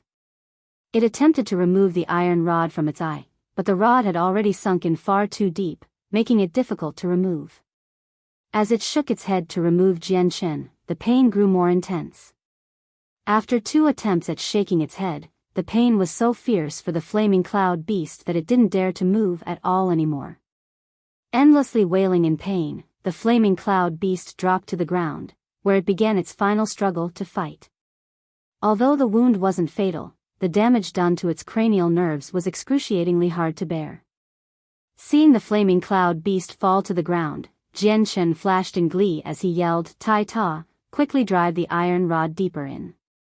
Given Tai Ta's heavenly strength, this task couldn't be more appropriate for anyone else. All right, I'm on my way. Tai Ta cried out happily as he ran over, having now realized that victory was on hand. Tai Ta approached the flaming cloud beast quickly and grabbed the iron rod before pushing it 1 meter deeper into the eye of the flaming cloud beast with his right hand. Only a small portion of the rod was left sticking out.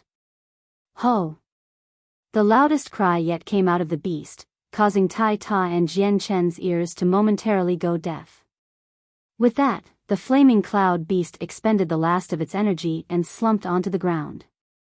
It stopped twitching, and its other eye gradually closed. Seeing that the beast had finally died, Jian Shen and Tai Ta could not help but exhale in relief. The Class 2 magical beast flaming cloud beast wasn't that amazing, but its defenses were extraordinarily high. Thus, killing it was an extremely difficult task. It finally died. This magical beast was too troublesome. It even breathed out fire and burnt away all my hair. Tai Ta touched his bald head with a depressed expression. Jian Shen could only laugh as he watched Tai Ta gloom over his hair and clothes. You should at the very least put something on, he said as he took out another wolf pelt from his space belt.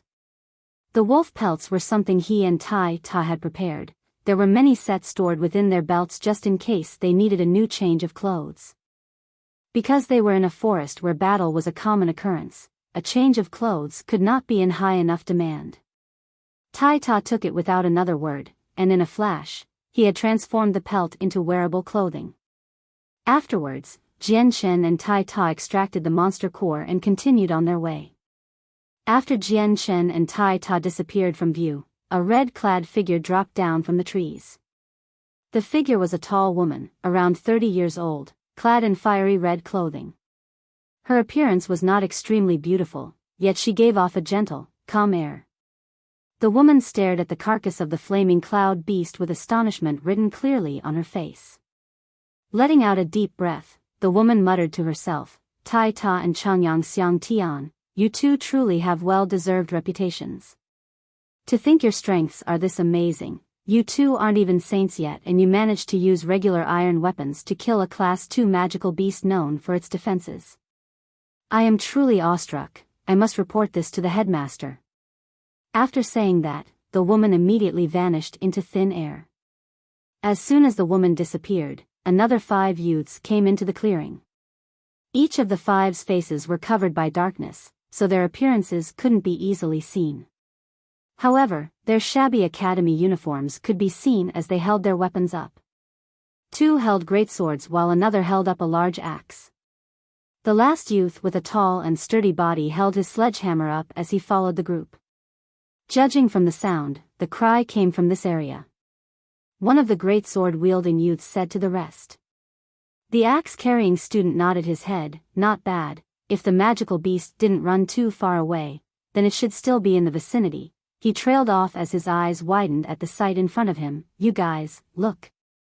What is that? He pointed. Hearing their friend, everyone's eyes drifted forward as they saw a mountain-like fiery red body lying on the ground that seemed to resemble a magical beast. Let's go look. In a flash, all 5 of them approached the body of the magical beast. However, after they recognized the magical beast, their faces all grew serious. The most experienced one amongst them got close to the body and touched the bloody fur with one hand before saying, "This is a flaming cloud beast. Its defenses are very high, but its attacks aren't all that strong. The blood hasn't dried yet and is still warm, so it must have just died. It would appear that the howl we heard earlier was from this." The sword youth looked around himself before looking at the direction of Jian Chen's footprints. Come, let's go follow those footsteps and see who exactly killed this flaming cloud beast. If their strength is good enough, we can add them to our group so we can easily hunt more beasts. But if they're weaker than us, a small smile started to creep up on his face. Hearing this, the other 4 youths all thought of the same thing, their faces revealing evil smiles.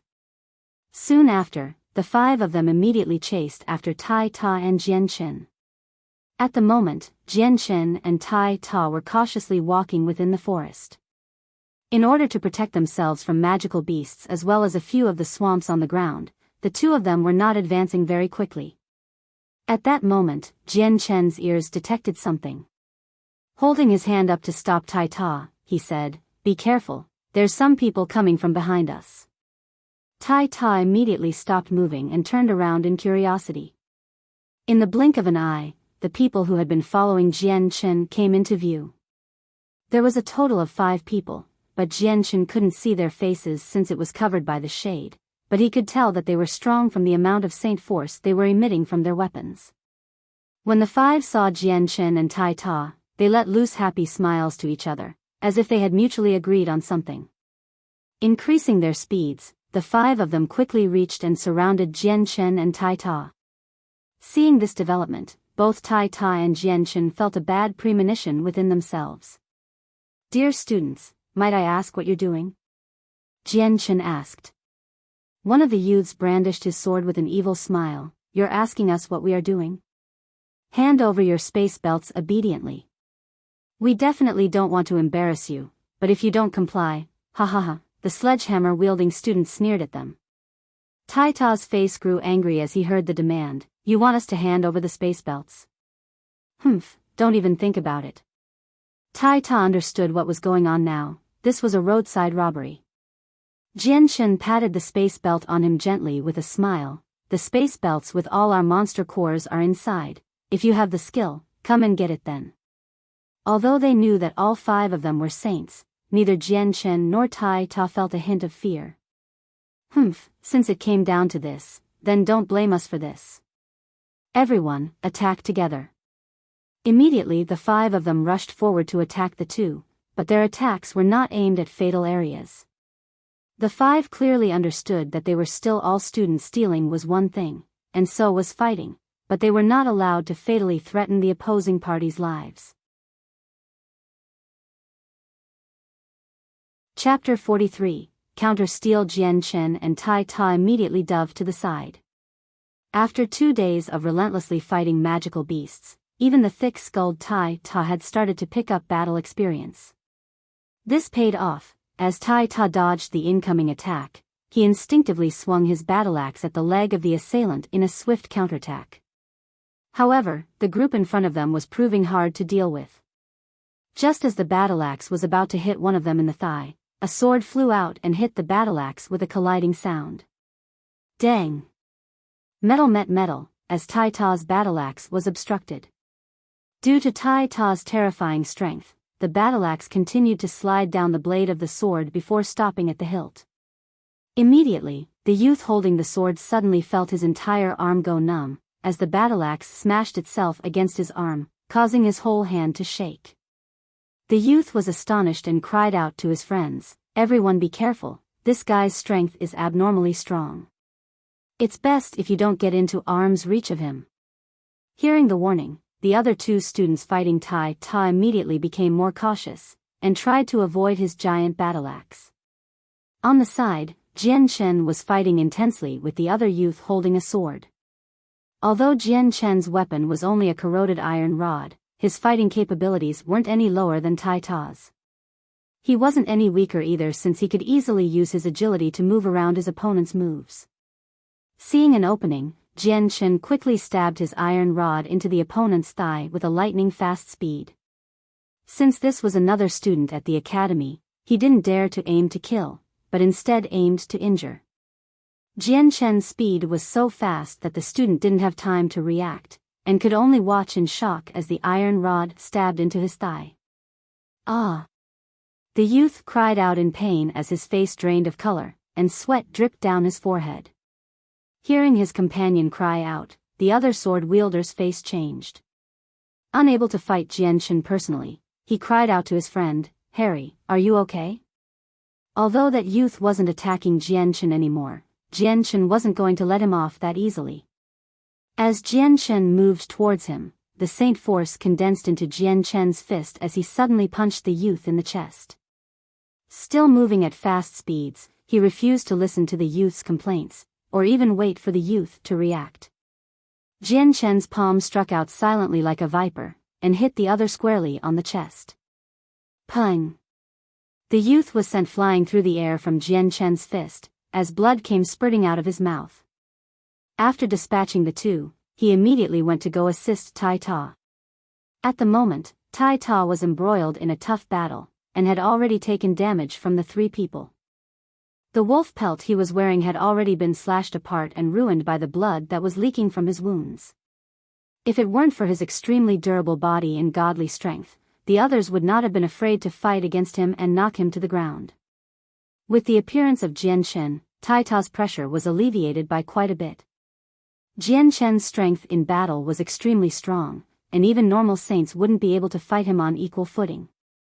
After a few seconds of close combat fighting against Jian Chen, the three that had surrounded Tai Ta had already started to lose.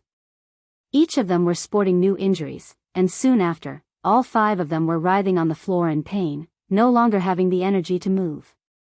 Jian Chen looked at the many wounds on Tai Ta, and asked with some concern, "Tai Ta, are you okay?"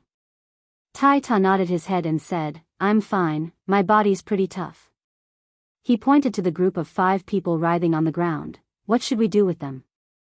Thinking about it, Jian Chen suddenly grew a strange smile on his face. "Tai Ta, go gather their space belts and take all of their monster cores before giving the belts back." Hearing Jian Chen, the 5 people on the ground went rigid as their faces paled. A few of them were growing red with indignation. The cores in their space belts were earned over the span of 2 days of constant struggles for their lives. Right now there was only half a day left until the 3rd day passed. If they were to lose all of their monster cores now, then they would definitely fail the mission. Tai Ta laughed. Without hesitation, he immediately followed Jian Chen's orders, and grabbed all 5 of the space belts from them. Jian Chen stared them down with the bloody iron rod in his hand, like a tiger watching his prey to prevent them from making any sudden movements. The 5 students originally had planned to fight back, but when they saw Jian Chen grip the bloody iron rod, they immediately gave up all thoughts about resisting, and obediently let Tai Ta take their space belts. After gathering all of the space belts, Tai Ta brought them back to Jian Chen and began to count the monster cores one by one. In total, they had only 12 monster cores, all of which were Class 2 monster cores. Jian Chen laughed as he grabbed 6 of the monster cores and put them in their own space belts before saying, "Tai Ta, let's split these in half, you get 6, I get 6. "All right," Tai Ta said as he placed his share into his own space belt. But when the 5 heard Tai Ta's name, all 5 of them went still, as their faces became unsightly to look at. When it came to his name, everyone in Kargath Academy had heard of him since he was the headmaster's apprentice.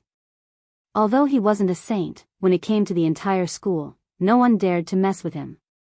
By this point, the 5 students started to regret their actions so much that their intestines became green. If they had known earlier that one of them was Tai Ta, then they wouldn't have tried to steal from the headmaster's apprentice no matter what.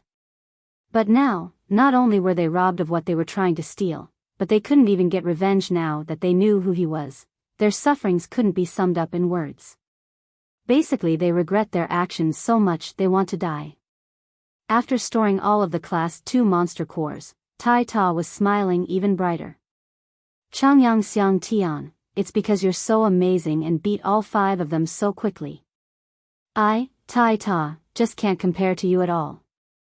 Jian Chen laughed and said, "All right, let's get back on the road now and hope we can kill a few more magical beasts for the sake of our cultivation." Soon after, Jian Chen and Tai Ta didn't see the paralyzed looks of the 5 students on the floor as they walked away. When the 2 disappeared into the forest, one of the youths started to curse out loud, "Fucking hell, what bad luck we have. To think we came across the apprentice of the headmaster and then failed the assignment. Not only that, but we had our monster cores stolen away from us without us being able to get revenge. Such wretched luck." The youth who had carried the sledgehammer earlier said in a hoarse voice, "That's not all of it. Don't forget that it wasn't just Tai Ta who attacked us. There was another." Everyone's eyes lit up. "You're talking about Changyang Xiang Tian." The sledgehammer student nodded his head. "That's right, Tai Ta has the support of the headmaster, so we can't get revenge on him. But Changyang Xiang Tian doesn't have that same support. But Changyang Xiang Tian's strength is so strong though. The 5 of us couldn't beat him while he was alone. How would we ever beat him?" Another person asked. "That's right, and the most important fact was that Changyang Xiang Tian was far too fast. We couldn't even dodge any of his attacks." One of the sword wielders said. It was the very same person who had his thigh pierced by Jian Chen. Then, the person with the axe opened his mouth suddenly. "You guys forget that Changyang Xiang Tian already offended a lot of people at the academy like Lord Cheng and Master Luo, whose strength is higher than ours. If we can find an opportunity to join them, sooner or later we'll find a chance to strike at him. In the blink of an eye, the colors of the sky began to dim. The magical beasts in the third region were far less abundant than the ones in the second region. Half a day had passed, but Jian Shen and Tai Ta had only found a few magical beasts. Every time they encountered one, they experienced an arduous battle to kill it. Within that afternoon, the two of them had only gained another 7 Class 2 monster cores. Compared to their bounty in the second region, this number was clearly insignificant. But when they thought about how the 5 students who attacked them earlier had only gained 12 Class 2 monster cores in 2 days despite being saints, their hearts felt a bit more relieved. It was a lot more restless in the third region than the second, since the monsters were a lot harder to kill. Also, since the number of monsters were less, more people were willing to rob others for their cores. After Jian Shen and Tai Ta had fought against the 5 students from before, they had another 3 encounters with robbers. At the very least each group had 4 people in it, and at the most a group had 7 of them. But in the end, they had overcome each challenge victorious, and took all of the monster cores from the other groups. But what had made Jian Shen depressed was that the group of 4 that attacked them earlier didn't have a single monster core, but the other 2 groups had a total of 33 Class 2 monster cores in the end. When night came, Jian Shen and Tai Ta sat down next to the fire as they roasted the meat of a magical beast. The two looked exhausted. Compared to the second region, the third region was far more tiring. At this point, Tai Ta's academy uniform was essentially gone. On his chest, his gains were showing. Only the most important part of his body was covered up by one of the extra wolf pelts, making him look like a savage. He was already covered with scars all over, and although they looked painful, they were only superficial wounds that didn't affect Tai Ta at all. This was a strong body that even Jian Shen looked at with jealousy. Jian Shen, on the other hand, was not faring much better. Although he still stuck with wearing his academy uniform, it had already been dyed red from blood, staining the clothes black after oxidizing. Suddenly, Jian Shen could hear the sounds of a distant battle. With his acute ears, he could hear the faintest of sounds. Jian Shen stood up from where he was sitting, and looked off to where he heard the sounds. Tai Ta, there's a fight going on over there. Chapter 44. Coincidental meeting with Big Brother. Tai Ta didn't seem to care at all. I bet it's someone fighting against another magical beast. At first, Jian Shen thought so too, but the knowledge from his previous life had told him that these were the sounds of battle between people. In this environment, no matter what sound it was, Jian Shen was always on alert, especially since he had already been attacked by his fellow students multiple times earlier that day. Jian Shen had seen those older and more experienced students fall due to not always being on guard. Jian Shen didn't plan to end up like them. Straining his ears to hear the most minute of sounds, Jian Shen tried to catch the sounds he heard earlier. But as soon as he furrowed his eyebrows in thought, he heard the sound again. It wasn't the sound of a person fighting a magical beast, but of 2 people fighting each other. In addition, the sounds were getting closer. Jian Shen looked at Tai Ta and said, Tai Ta, that's not the sound of a person fighting against a magical beast, but of 2 people fighting each other. The sounds are getting louder and louder, so you should prepare yourself. We might end up fighting. Jian Shen didn't choose to change locations. With their current strength, they could easily protect themselves. In addition, he wasn't afraid of anything. Tai Ta immediately became interested as he grabbed his battle axe and asked, how many people do you think are fighting? Changyang Xiang Tian, do you think we should take a look? Jian Shen held the iron rod over the fire. No need, even without our interference, they'll be approaching us soon enough. Ah. Tai Ta sat back down after that with a look of serenity. Soon enough, the sounds of battle became louder and louder, to the point where even Tai Ta could hear it. A group of figures quickly came scurrying out from the bushes, and ran to where the bonfire was. Right behind them, a person wearing black flashed in, clearly chasing the other group. My 2 friends, the group behind wants to steal our monster core. Not only are they strong, but their numbers are greater than ours. I hope that we can combine forces and fight them off, otherwise, the hard work we had painstakingly earned over the last 2 days will be taken by them. One person shouted from a distance. Although Jian Shen and Tai Ta were only 2 people, if they joined them then they would be able to fairly go against the opposite party. Hearing that voice, Jian Shen's eyebrows knitted together. He felt that this voice was very familiar to him, as if he had heard it before. However, he couldn't place a name on the voice. Clearly it hadn't left much of an impression. The 4 people that were running away were getting closer and closer to Jian Shen now. The person chasing them from behind suddenly sped forward and blocked off the 4 from moving forward anymore. Holding his giant sword up, he swung his sword at the ones who were still running. The one leading the team fought back with his own saint weapon to block against the sword. Dang!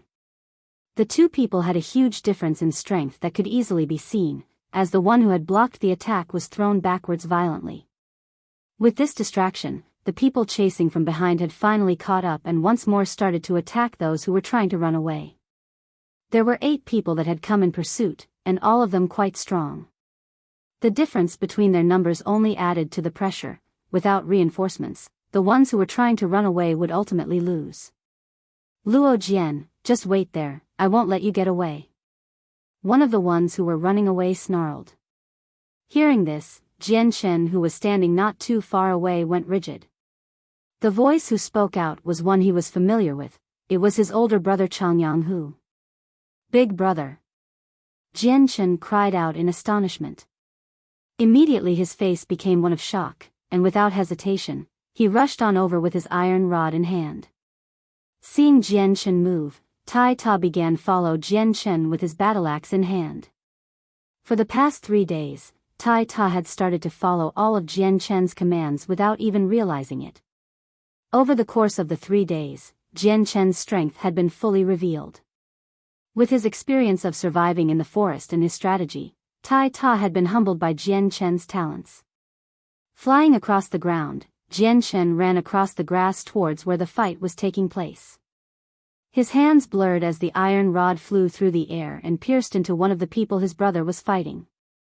He was relieved to hear that one of the people coming towards him was his older brother, Changyang Hu. Although everyone had noticed Jian Shen and Tai Ta, and were all cautiously guarded against the 2, Jian Shen had moved far too fast and without warning. In their limited lines of sight due to the darkness, no one had noticed to the iron rod in Jian Shen's hand.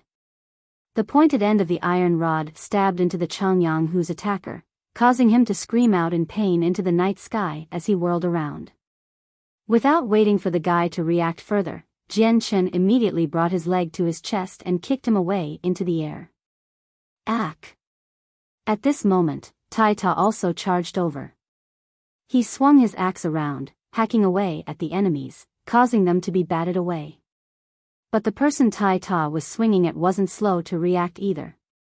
Watching the axe come down on them, his face didn't reveal the smallest amount of fear, and instead, he brought his sword up to block the axe. Dang! Once the sword met the battle axe, Tai Ta and the other were brought to a deadlock with a loud clang. Their weapons shook. Tai Ta remained where he stood, while the other person was forcibly sent flying backwards. With Tai Ta's godly strength, unless one was a giant, then she would stand no chance against Tai Ta. But the person who was fighting against him was no giant, and so he had taken a huge loss. However, even with that development, Tai Ta's battle axe chipped once more. Although the difference in strength was huge, if Tai Ta had not enveloped his battle axe with his own saint force, then the battle axe would have long since been destroyed. Ah! Tai Ta let loose a snarl as he brandished his battle axe. The group of robbers then dispatched another 2 people to face off against Tai Ta. Dang! After his clear clang, another person who didn't understand how strong Tai Ta was collided against him one more time. Immediately, he was launched into the air by Tai Ta's battle axe, which caused his battle axe to chip even more. Although Tai Ta's battle axe was strong, it was far from being on the same level as a saint weapon, because every saint weapon had a great amount of energy within it. With a saint weapon, one could release an attack far stronger than normal blows. However, these people Jian Shen were fighting against were far too weak, and some of them were still at the primary levels of a saint. While Tai Ta could go toe-to-toe with those primary leveled saints, his battle axe had been through far too many collisions. Be careful, his strength is extraordinarily high, and watch out for his battle axe. The one who was blown away from him yelled as a warning. Hearing his companion's warning, the remaining youth became extremely cautious. He dodged the battle axe, and grabbed onto Tai Ta's space belt.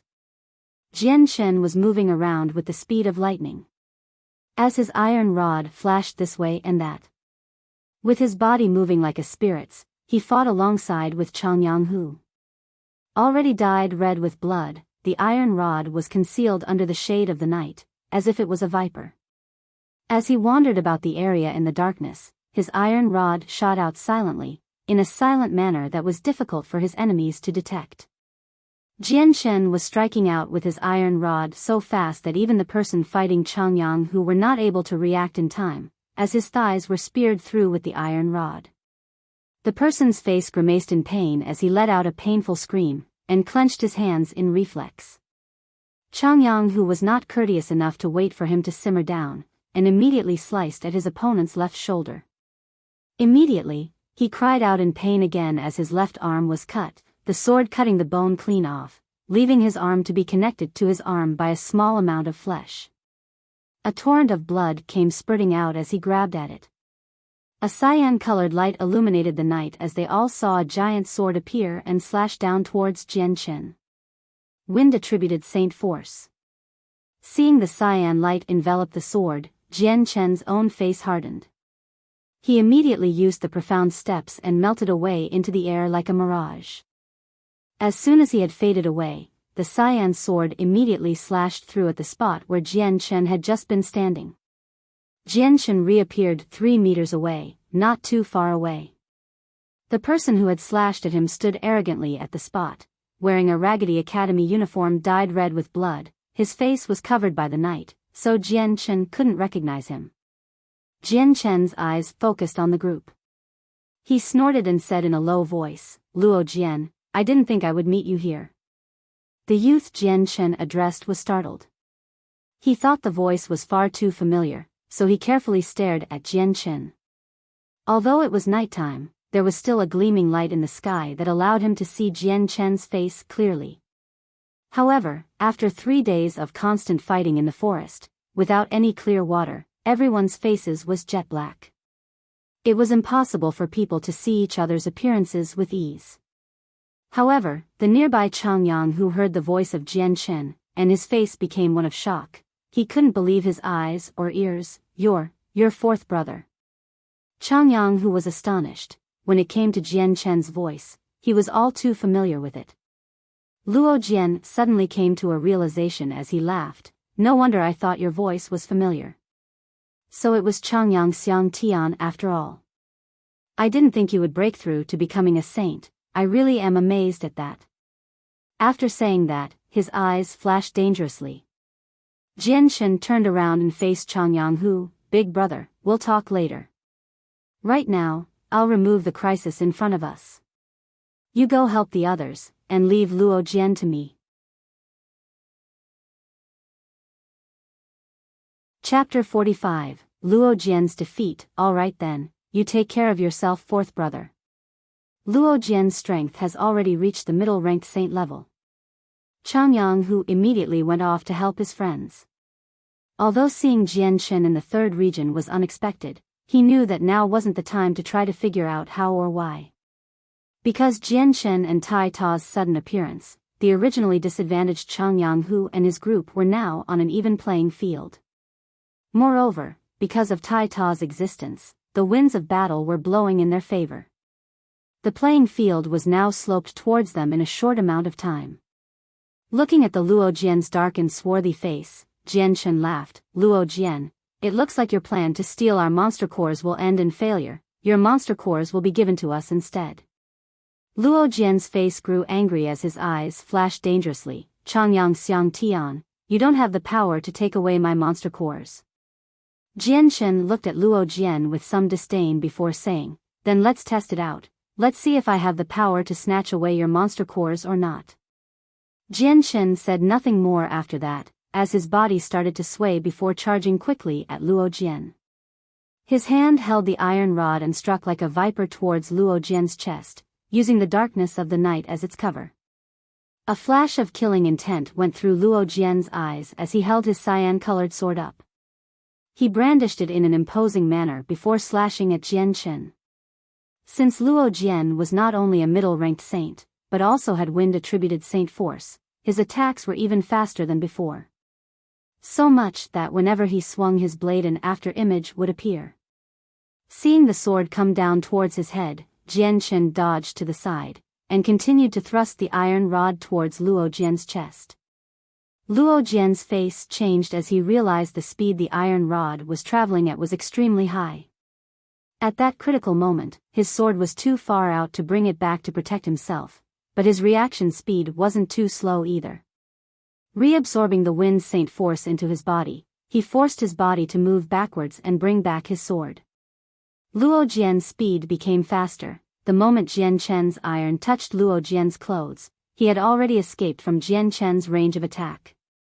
As soon as he had escaped Jian Chen's range, he immediately started to gather the saint force into his hands again to slash at Jian Chen again with the sword.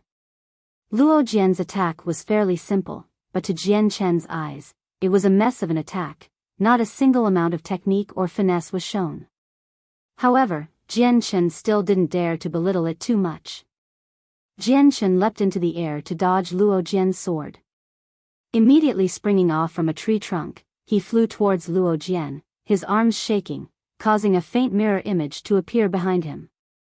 Jian Chen's arm was already traveling at high speeds, and the iron rod was traveling at the speed of lightning towards Luo Jian, so even the naked eye wouldn't be able to see it. Luo Jian's eyes widened in realization as the iron rod had already reached him. This time Luo Jian was unable to defend himself from Jian Chen's attack, nor was he able to dodge in time, resulting in the iron rod piercing deeply into his chest.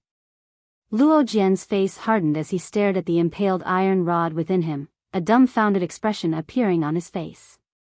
Not only was there a tinge of disbelief on his face, but despair and fear as well.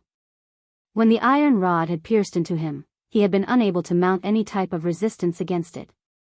He had no defense, due to the iron rod being a lot faster in speed than he had been able to react to. Even if he was a wind attribute saint, the iron rod had still skewered straight through him, causing a fatal injury. What followed afterwards was beyond everyone's expectations. The moment Jian Chen's iron rod had pierced into Luo Jian's chest, everyone had stopped moving. Then, a pure amount of saint force transferred from the iron rod into Luo Jian's body. With the removal of the rod, the support disappeared, and Luo Jian dropped onto the ground. When Jian Chen had sent his saint force-infused soul into Luo Jian's body, it was as if his body had exploded. The energy rippled through Luo Jian's body like an energy wave, wreaking havoc within his organs. PFF. Luo Jian immediately spit out a mouthful of blood. The fierce pain he was feeling inside his body was strange and unknown to him. He let loose a blood-curdling scream as he rolled on the ground. Luo Jian's scream was abnormally desolate and immediately caught the attention of all those still fighting. However, as their eyes looked at the rolling Luo Jian, everyone except Tai Ta was stunned into silence. What they were watching caused them no small amount of shock, and many of them still couldn't believe their eyes. Even after finishing off Luo Jian, Jian Chen didn't consider letting the group of robbers go. Holding his iron rod as he stood in the middle, he thought that it was lucky that he had met his older brother Changyanghu now. If he had met Changyanghu later, then Jian Chen was afraid that his brother would have lost all of his monster cores to Luo Jian's group and been left with a heavy injury. With Jian Chen entering the battle, the opposition no longer had the upper hand. Although Jian Chen wasn't a saint like everyone else, he undoubtedly was the most powerful amongst everyone present. In his past life, Jian Chen was a traveling wanderer who had practiced the way of the sword, to the point where he had reached perfection with it. His moves were hard to detect since he moved so fast that it was inconceivable at some points. People who were relying on only their eyes wouldn't be able to see him. Since Jian Chen was only using an iron rod, his true strength could not be brought out. The opponents in front of him were mere students with little battle experience. With his extraordinary sword knowledge, he could quickly end the battle. Until the end of the fight, no one had realized that the weapon Jian Chen was using wasn't actually a saint weapon, but actually just a common iron rod. After the fight, all of the injured students that took part in the robbery sat down on the ground. Each one of them had a different type of wound on different spots, and they all looked at Jian Chen with terror. Looking at the 8 youths on the floor, although Chang Yang-hu and his team of 4 were heavily injured, they couldn't help but reveal the joy of victory while looking at Jian Chen with stares of respectful admiration. Chang Yang-hu, I didn't think you'd unexpectedly have such an amazingly strong fourth brother. His strength really leaves me astonished. That's right, Chang Yang-hu. Although we heard about your fourth brother's strength a long time ago, I didn't think that he was this amazing until now. Even the middle-level Saint Luo Jian was defeated by him. If it weren't for your fourth brother's help, I'm afraid that our group wouldn't have been able to protect the monster cores we worked so hard to get. The 3 youths and Chang Yang who had a decent relationship with each other. Each one of them sighed in joy as they excitedly discussed the recent events. At this moment, Jian Chen arrived by Chang Yang-hu's side and looked at his wounds. With some concern he asked, "Big brother, do you have any serious injuries?" Hearing this, Chang Yang-hu shook his head absent-mindedly. Looking at Jian Chen with joy and surprise, he replied, "I'm fine, just fine. It's only a small wound. Don't forget, your older brother has the Earth-attributed Saint Force, which improves my defenses by a lot." Chang Yang-hu paused for a bit and then asked, "That's right, fourth brother, how did you come across the 3rd region? I remember that before we entered the forest, your strength was still before the saint level.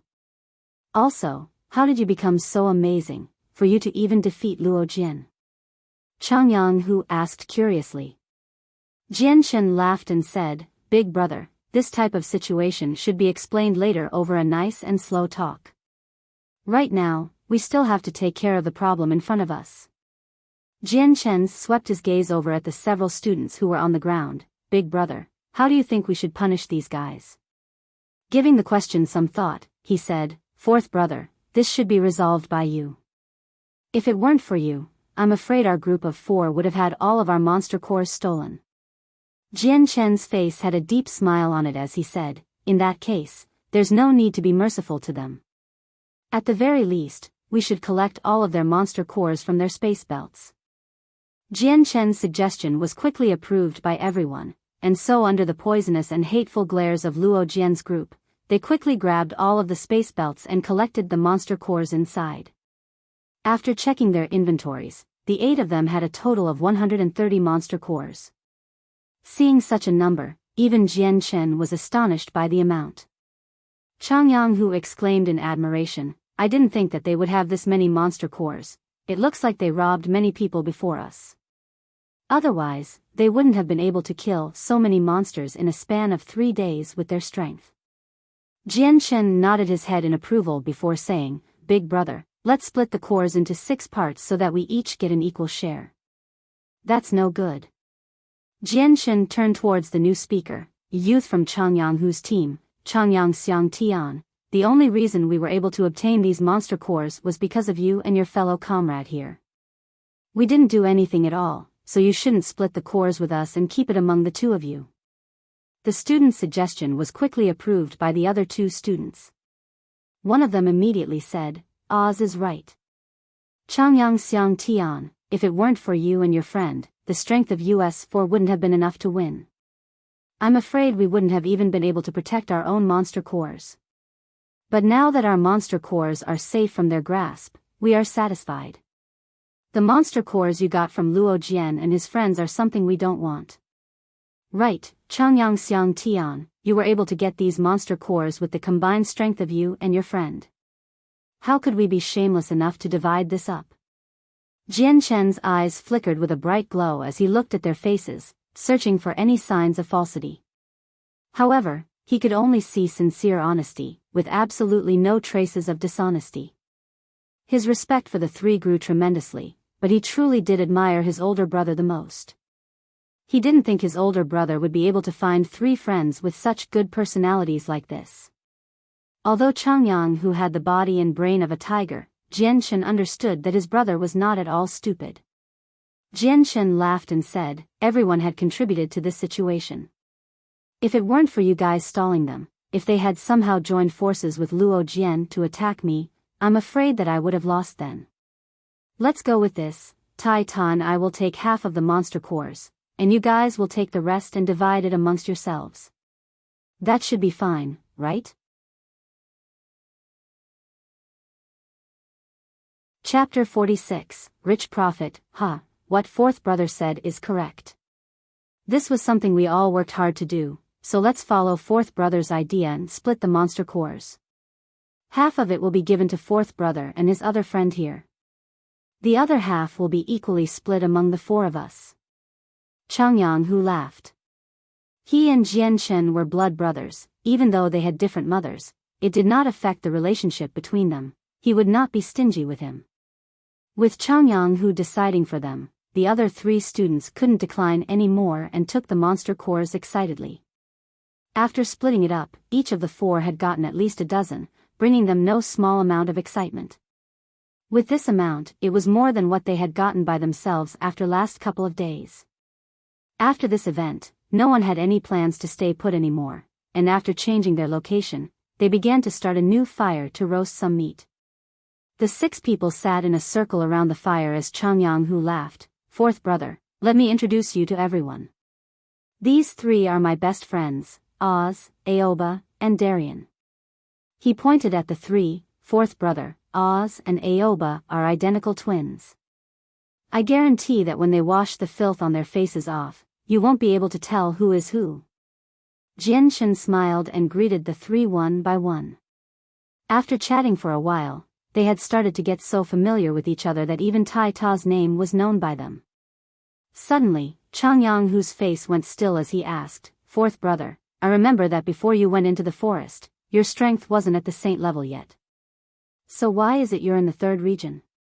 And now being so strong, you were even able to defeat the middle-ranked Wind Saint Luo Jian. Could it be that in the 3 days you were in the forest, you broke through? Changyang Hu's 3 friends paid close attention to this question. Both Darien and the twins became interested after hearing Changyang Hu's question, and shifted their attention to Jianshen. Jianshen beating Luo Jian had a huge impact on those 3. Although they had long since heard the rumors that were circulating throughout the academy that he was strong, the rumors didn't exaggerate his strength to this extent. Jianshen laughed and held his iron rod up towards Changyang Hu. Big brother, look. If I were a saint, would I still be using a weapon like this? Changyang Hu looked up and down the iron rod, but it looked the same. He had already recognized the blood-stained iron rod in Jianshen's hands, and it was still a normal rusty broken iron rod. That's, Changyang Hu's eyes went wide. He was put in a state of silent shock as he would have never in a million years thought that Jianshen would be able to defeat Luo Jian using only a rusty iron rod, and if this didn't happen before his very own eyes, he wouldn't have believed it even if he was beaten to death. At the same time, Darien and the twins looked at the iron rod in Changyang Hu's hands. The 3 of them were in disbelief, and then looked at Jianshen as if he was a monster. Seeing the incredulous looks on their faces, Jianshen laughed and said, with the combined powers of me and Tai Ta, there were no magical beasts that were a match for us in the 2nd region, so we decided to move on to the 3rd region. Hearing this, Changyang Hu and the other 3 couldn't believe their ears. The 2nd region was filled with Class 1 magical beasts. Although they were weaker and had low attack power, even the average saint would find surviving in the forest a difficult task, and Jianshen was still obviously not a saint yet. To say the 2nd region was no longer a challenge, even Changyang Hu and his friends would curse Jianshen's absurd strength. After a while, Changyang Hu and his friends finally recovered their senses. Changyang Hu continued to ask, fourth brother, you're not even a saint yet and you're already this amazing. When the day comes and you become a saint, I really can't guess how much stronger you'll become. Changyang Hu shook his head in awe. Right, fourth brother, when do you think you'll become a saint? Muttering more to himself, I'm currently at the peak of the 10th layer. After this forest exercise, I'll aim to become a saint. Changyang Hu let out a breath of air in surprise and shock as he looked at Jianshen. Fourth brother, you're simply too amazing for words. Not even a few months ago, you were a new student at Kargath Academy who was only at the 8th layer. I didn't think that you would reach the peak of the 10th layer in such a short amount of time. Hearing this, Darien and the twins couldn't believe it, and their view of Jianchen completely changed. The strength Jianchen had shown was ridiculous, his cultivation speed was fast, and could border the line of the unimaginable. Jianchen was definitely a genius among geniuses. At this moment, the three friends of Changyang quickly came to a decision that, in the future, they would have to treat him well and avoid offending him. Jianchen laughed carefreely. Big brother, I've noticed that within the 3rd region, many people are resorting to stealing monster cores from others. How did this happen? Changyang exhaled before saying, I don't know who started this myself, but it's said that during the 2nd day, someone started to steal monster cores relying on the fact that he had an enormous amount of people behind him. After this news spread, everyone in the 3rd region started to follow suit, forming groups to rob cores. After all, Class 2 magical beasts are rare in comparison to Class 1 magical beasts, and are even harder to kill. Killing one beast would only get you one, but stealing from another is much easier than hunting, and with good luck, one would get a lot of cores as well. So up until now, all the students started to steal from each other in the 3rd region.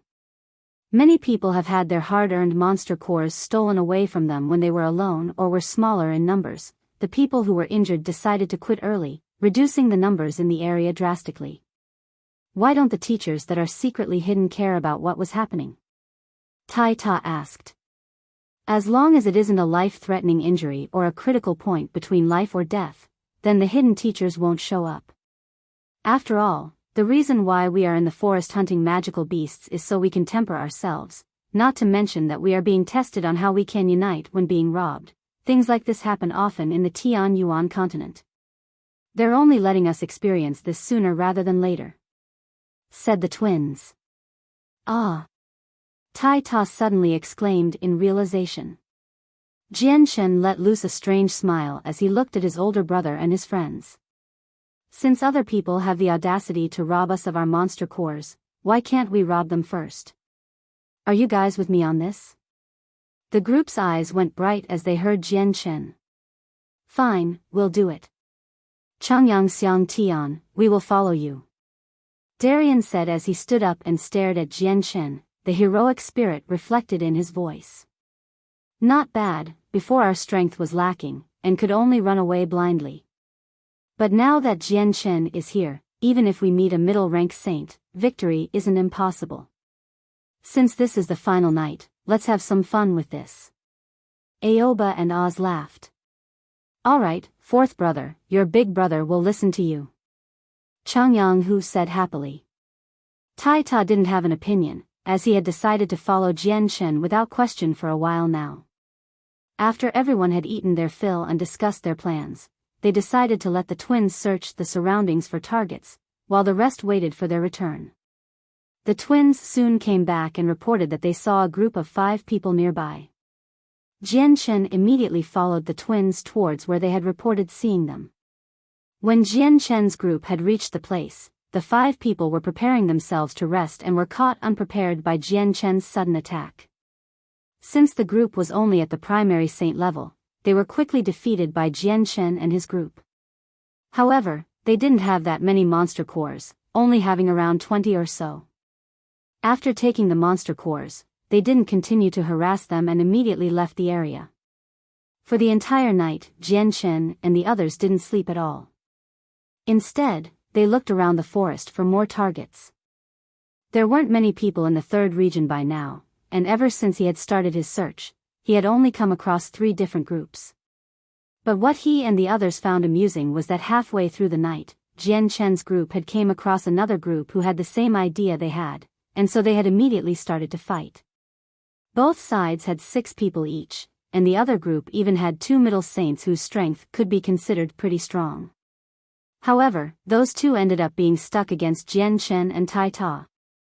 In the end, Jianchen had come out victorious against his opponent, and gained 150 Class 2 monster cores as a reward. It would seem that many people had had their monster cores taken by this group. After the 3rd battle, aside from Jian Shen, everyone else was exhausted and could not continue fighting anymore. With no other choice, they spent the rest of the night searching for a secret place to hide and sleep. Although Jian Shen and Tai Ta had wanted to continue, the other four weren't in any shape to, and needed the two of them to stay behind and protect them against any surprise attacks. Without saying, Jian Shen and the group had had an overwhelming harvest, excluding the first group with their 20 monster cores. The other two groups had 70 cores and 150 cores respectively. So in total, they now had 260 cores. Seeing this many monster cores, Jian Shen was starting to suspect that this was already half of the total amount of Class 2 monster cores in the third region. The night passed peacefully, and the group started to travel towards the outside of the forest. With some herbal medicine, Chang Yanghu and the others' wounds were starting to heal slowly. Back when they had first entered the forest, the school administration had already prepared these medicines inside of their space belts. At the moment, Chang Yanghu and his friends were all wearing well-made wolf pelts that made them look as if they had no injuries at all. The wolf pelts were the ones that Jian Shen and Tai Ta had made from when they had slaughtered that pack of wolves. They had collected quite a large amount of them. Chapter 47. Returning to the academy, the group of 6 headed to the edge of the forest, now that they had completed their 3 days. If they could protect the monster cores until they reached the outside, then they would be able to finish the assignment perfectly. And since the academy would not take the cores, they would be able to use it for themselves. Traveling on the road, Jian Shen and the rest were very cautious. This was the crucial moment, since they could be ambushed at any given time. Jian Shen and Tai Ta were still full of life, but Chang Yanghu and the others were not in the best shape. If they were to be attacked by another strong group, then a fierce battle wouldn't be avoidable, which was what Jian Shen wanted to avoid. Jian Shen walked down the road with Tai Ta behind him while the rest followed in a straight line as they reached to the part of the forest where the white enchantments of the forest rippled outwards. With the end of the 3rd day, the enchantment had suddenly transformed to help the students who were lost to find their way here. Jian Shen's soul was lashing out around him as he checked his surroundings. The 3rd region was not as quiet as the 2nd region. Not only did they have to protect themselves from magical beasts, but they also had to protect themselves from other students. Other students were waiting around for the perfect moment to strike. So because of that, the closer one got to the entrance, the more dangerous it became. After all, the enchantment was showing a hole in itself to help lead students out, so many of them were trying to leave the forest and made themselves an open target for those other students waiting to ambush them. A few hours passed. Jian Shen and Tai Ta were getting closer and closer to the 3rd region's exit. The whole journey had been fairly peaceful, although at regular intervals, they'd encounter a magical beast carcass. Sometimes, there would even be 2 to 3 magical beast corpses lying in the same location.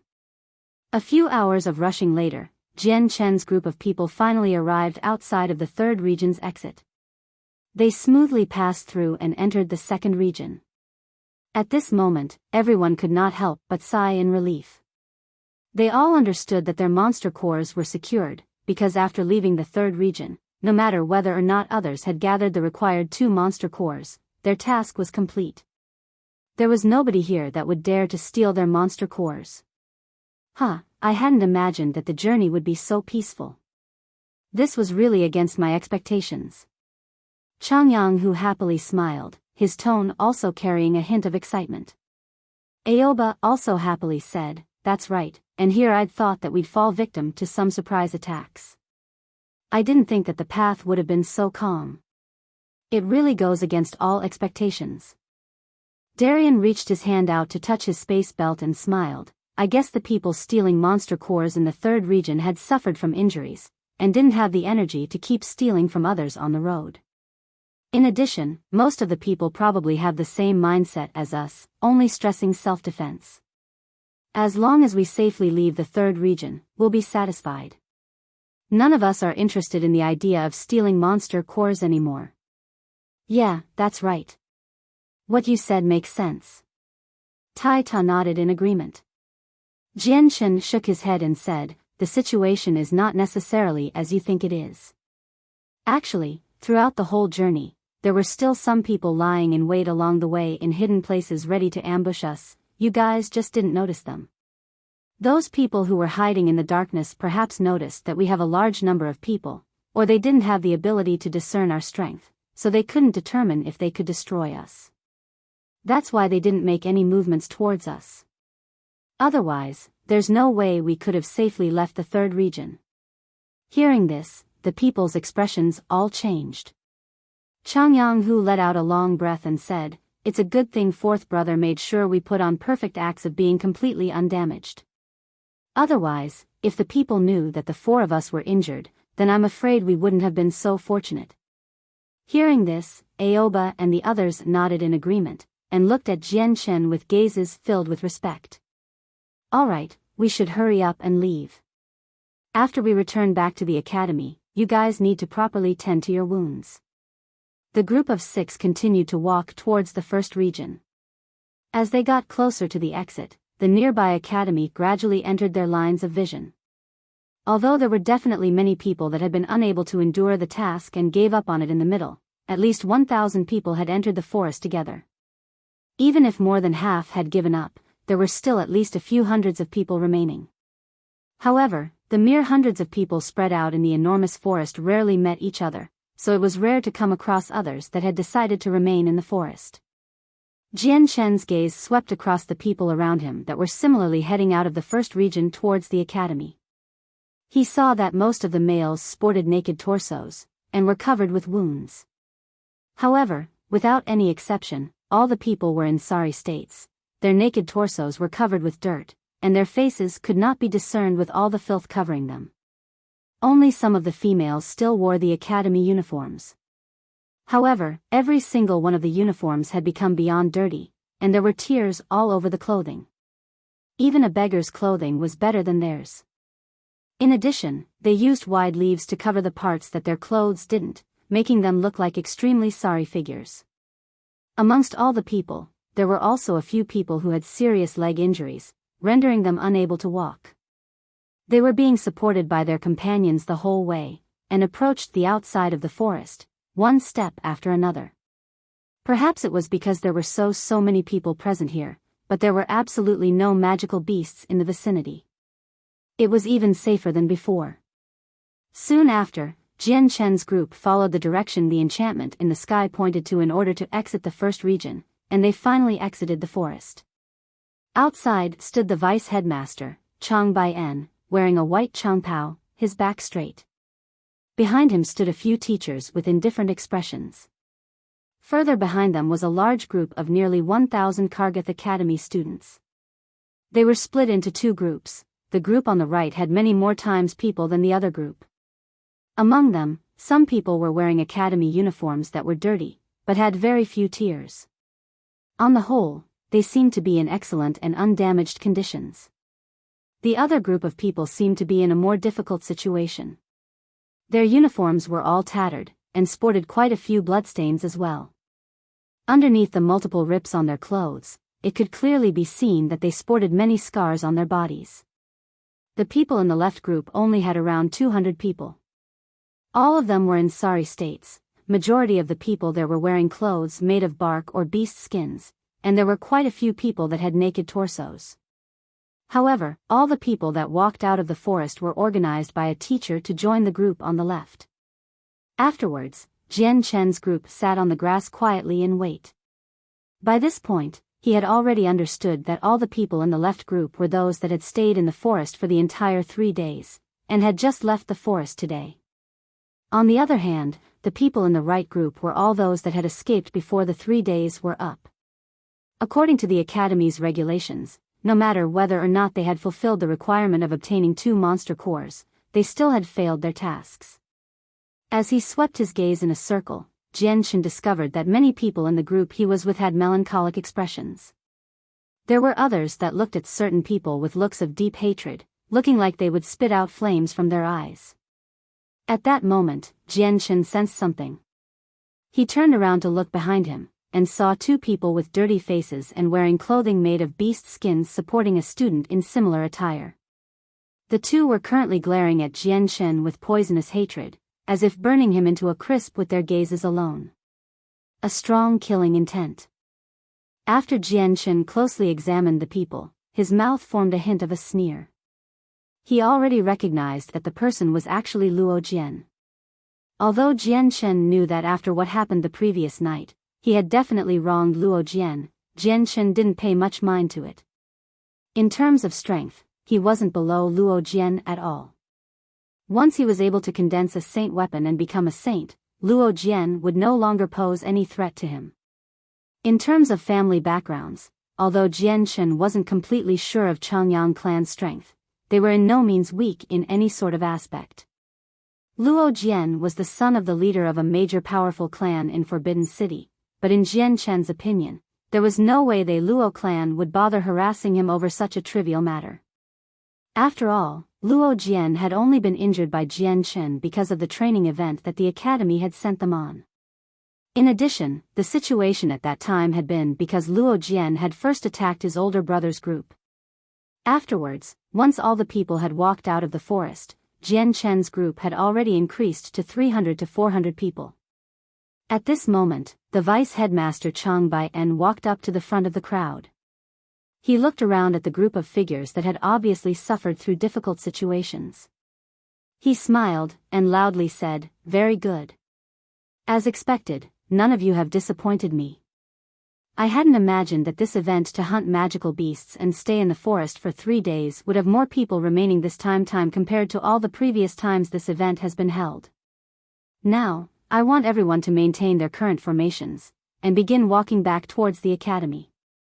Afterwards, the entire 2 groups maintained their exact formations and quickly advanced towards the academy. In the middle of the journey, when they encountered a small river, everyone stopped to wash their faces clean, and then continued forward. Very soon, the group of students began to approach the academy, and in the distance, they noticed that a tall platform had been erected in the center of the sports field. The group of people stopped in front of the platform, and the vice headmaster Chang Bai-en, as well as a few teachers, walked up to it. The vice headmaster sat in the chairperson's place with a straightforward and imposing manner, and calmly said, "The magical beast hunting competition occurring once every 3 years has now officially ended. According to the Academy's regulations, after the task has been completed, we will now hand out awards. I would like to now invite all the people who had stayed in the forest for the entire 3 days and have gathered 2 monster cores to simultaneously step forwards." As soon as the vice headmaster finished speaking, 100 or so people immediately walked out of the crowd. I will now first count the Class 1 monster cores. Students who have hunted Class 1 magical beasts, please come up to the platform for the number of monster cores in your possession to be counted. The vice headmaster continued.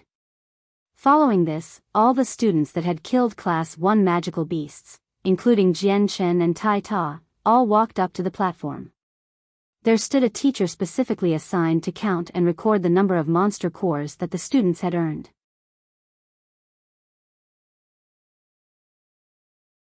Chapter 48, Mu Tian. Among the 100 or so people, the majority of them were below the saint level, and had performed the event in the second region. When the students that had Class 1 monster cores walked up, only a bit over 30 people remained. This made the students who did not know much about the third region's conditions puzzled.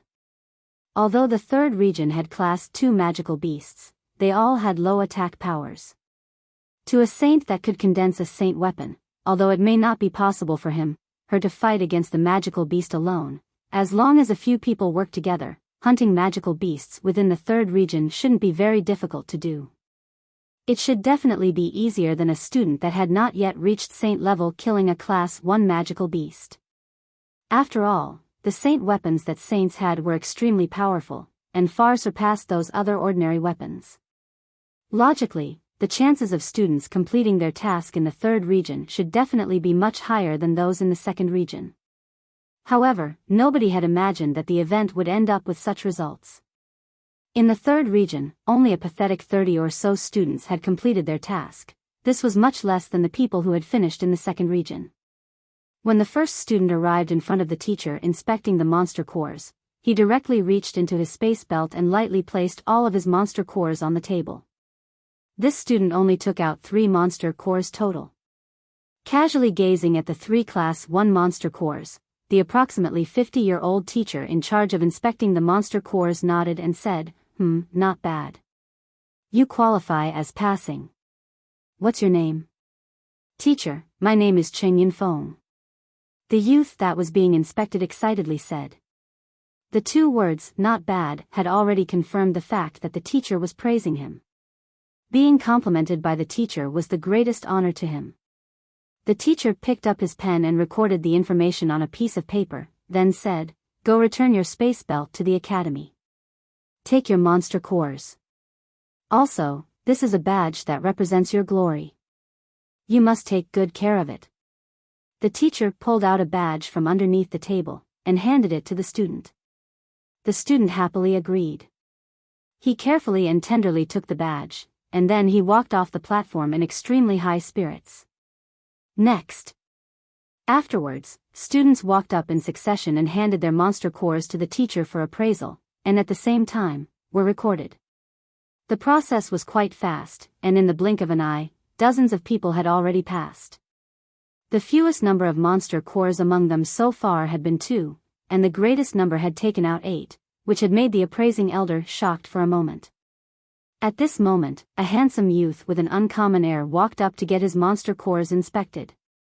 The youth had a small scar on his forehead, and it was most likely a recent wound from the forest, since the scar still had a hint of blood on it.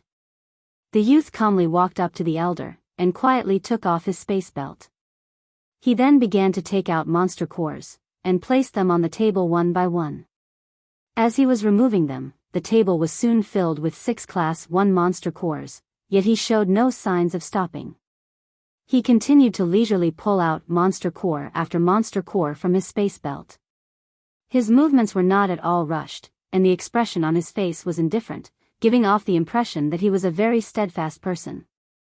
When the youth first took out 6 monster cores, the inspecting teacher finally returned to his senses. A smile slowly formed on his face, and he lightly nodded while looking at the youth with an expression of admiration. Soon, the youth had already pulled out 10 monster cores. At this moment, the expression of the elder inspecting the monster cores finally changed. His gaze towards the youth was no longer one of admiration, but one of shock. For a person that had not yet reached saint level to have managed to kill and retrieve monster cores from 10 Class 1 magical beasts was definitely not an easy task. In addition, the youth still showed no signs of stopping, signifying to everyone present that he still had not finished removing all of the monster cores from his space belt. The students lined up being this youth had already been shocked speechless at the sight of him pulling out so many monster cores. They thought back to how much energy they had consumed in the forest just to retrieve 2 to 3 monster cores. To them, this had already been quite an amazing achievement. Many of them had even felt quite proud of this. Yet the youth in front of them had pulled out many times more monster cores than they had received within the last 3 days in a single breath. How could they not be shocked? Having fought against the Class 1 magical beasts quite a few times, they had been left with a deep realization that without reaching saint level, using an iron weapon to kill Class 1 magical beasts with such thick skin was extremely difficult. The youth did not pay any mind to the onlookers' expressions, as if he didn't see them. His movements had still not stopped, and he continued to pull out monster cores from his space belt one after another without a pause. Soon, there were already 15 monster cores piled onto the table, yet the youth still didn't show the slightest trace of stopping. He was still equally unhurried as before, and he very calmly continued to take out more monster cores from his space belt. At this moment, all the teachers on the platform were gazing at the youth in shock and disbelief. For a person not yet a saint to have killed more than 10 magical beasts within 3 days would perhaps be possible if he worked together with 5 to 6 people, but to have hunted so many magical beasts in 3 days alone was really something the teachers felt was impossible, unless those magical beasts were all seriously wounded. Sitting on top of the platform, the vice headmaster Chang Bai-en smiled and said, "His name seems to be Mu Tian. He only entered the academy last year. After only a single year, he went from the 8th Saint Force layer to the peak of the 10th layer. This speed is quite good." It said that he even tried to attack a saint. Although he ultimately failed, it has to be admitted that the Mu clan really did send a good young successor this time. The vice headmaster Chang Bai-en paused for a bit, then shifted his gaze towards the lined-up Changyang Xiang Tian and Tai Ta and muttered, I really anticipate Changyang Xiang Tian's and Tai Ta's harvests. It said that the two of them had actually ran to the third region to hunt Class 2 magical beasts on the last day. Their powers are clearly not at the saint level yet. Heavens, to have relied on iron weapons to hunt Class 2 magical beasts, that is really too unfathomable.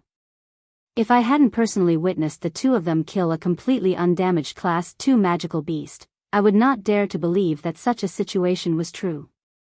It seems that not only did the headmaster accept a good apprentice, Lore City's Changyang clan, which has been silent for so long, will soon return to their former glory because of Changyang Xiang Tian in the near future. Only after the youth had taken out 23 Class 1 monster cores did he finally stop. He calmly looked at the inspecting elder taking notes, and said, Teacher, these are the monster cores I retrieved. The elder in charge of the inspection swept a glance at the 23 monster cores and let out a long breath. He looked at the youth with bright eyes full of emotions and asked, What's your name? Mu Tian. The youth replied in an indifferent tone. The elder's gaze gradually became more serious as he continued to ask, Mu Tian, did you gain these monster cores by yourself, or did you work together with others for them? Mu Tian's expression did not change, as he had long since expected this would happen. Teacher, these monster cores were gained by my hard work alone. Hearing this, the elder's expression immediately changed. He looked intensely at Mu Tian with an expression beyond admiration, then smiled and nodded, Good. Good. Good. Mu Tian, right? Very good. Your results are extremely outstanding. I hope that you continue to work hard in the future. The elder did not ask how Mu Tian had gained the 23 monster cores. That was not important at all. The important part was that he knew that these monster cores had been gained through Mu Tian's hard work alone. After all, in the Tian Yuan continent, strength represented everything. As long as one could achieve the final victory, no matter what kind of dishonest methods were used, nobody would say anything about it. Hearing the elder's words of praise, Mu Tian could not help but smile. At that moment, the elder took about a sky blue belt and badge. He handed them over to Mu Tian and said, This is a space belt you had previously given us, and this is your badge. Take proper care of them. Mu Tian calmly accepted the space belt and the badge of glory, and reinserted the 23 monster cores into his space belt, before walking off the platform. From beginning to end, Mu Tian had not shown a single trace of arrogance or pride. He always had the same, indifferent expression. Jian Chen's gaze followed Mu Tian until he walked off the platform. In his heart, he had already committed Mu Tian's name to memory. Based on his intuition, he felt that Mu Tian was probably quite a complex person, and hadn't used his full potential yet either. In the future, he would definitely accomplish much more. It was simply still unknown which of the two paths he would choose to advance on. Because Mu Tian had taken out over 20 monster cores, the following students didn't induce any type of reactions when they removed their monster cores. Majority of them had only the minimum 2 monster cores. The number of people that had more than 2 was very few. Aside from Mu Tian's 23 monster cores, the highest harvest had been the previous 8 monster cores. The inspection went by quickly, and it was soon Jian Chen's turn. At this moment, the gazes of the vice headmaster sitting in the chairperson's seat, as well as a few other teachers, immediately lit up. Their eyes closely followed Jian Chen, showing expressions of extreme concentration. The vice headmaster Chang Bai-en, who had previously been reclining in his seat, could not help but straighten his back, as he gazed at Jian Chen, full of expectations. Although he knew that Jian Chen had killed quite a few magical beasts in the forest, he didn't know the exact numerical value of this, quite a few. Jian Chen calmly walked up to the elder in charge of inspecting the monster cores and lowered his head to look at the 2-meter-long table. A troubled expression showed on his face, and after some hesitation, he said, Teacher, can you please change to a larger table? Huh? Hearing Jian Chen's words, the elderly man who was closely inspecting paused, and asked in confusion, What did you just say? Seeing that the table was originally not very large, and that there were already some items of little value on top of it, Jian Chen could only show a helpless expression. This table was really too small. There was absolutely no way he could fit all of his monster cores that pretty much completely filled his space belt. Yes, teacher. Can I please ask you to change this table to a slightly larger one? This table is too small. Jian Chen continued.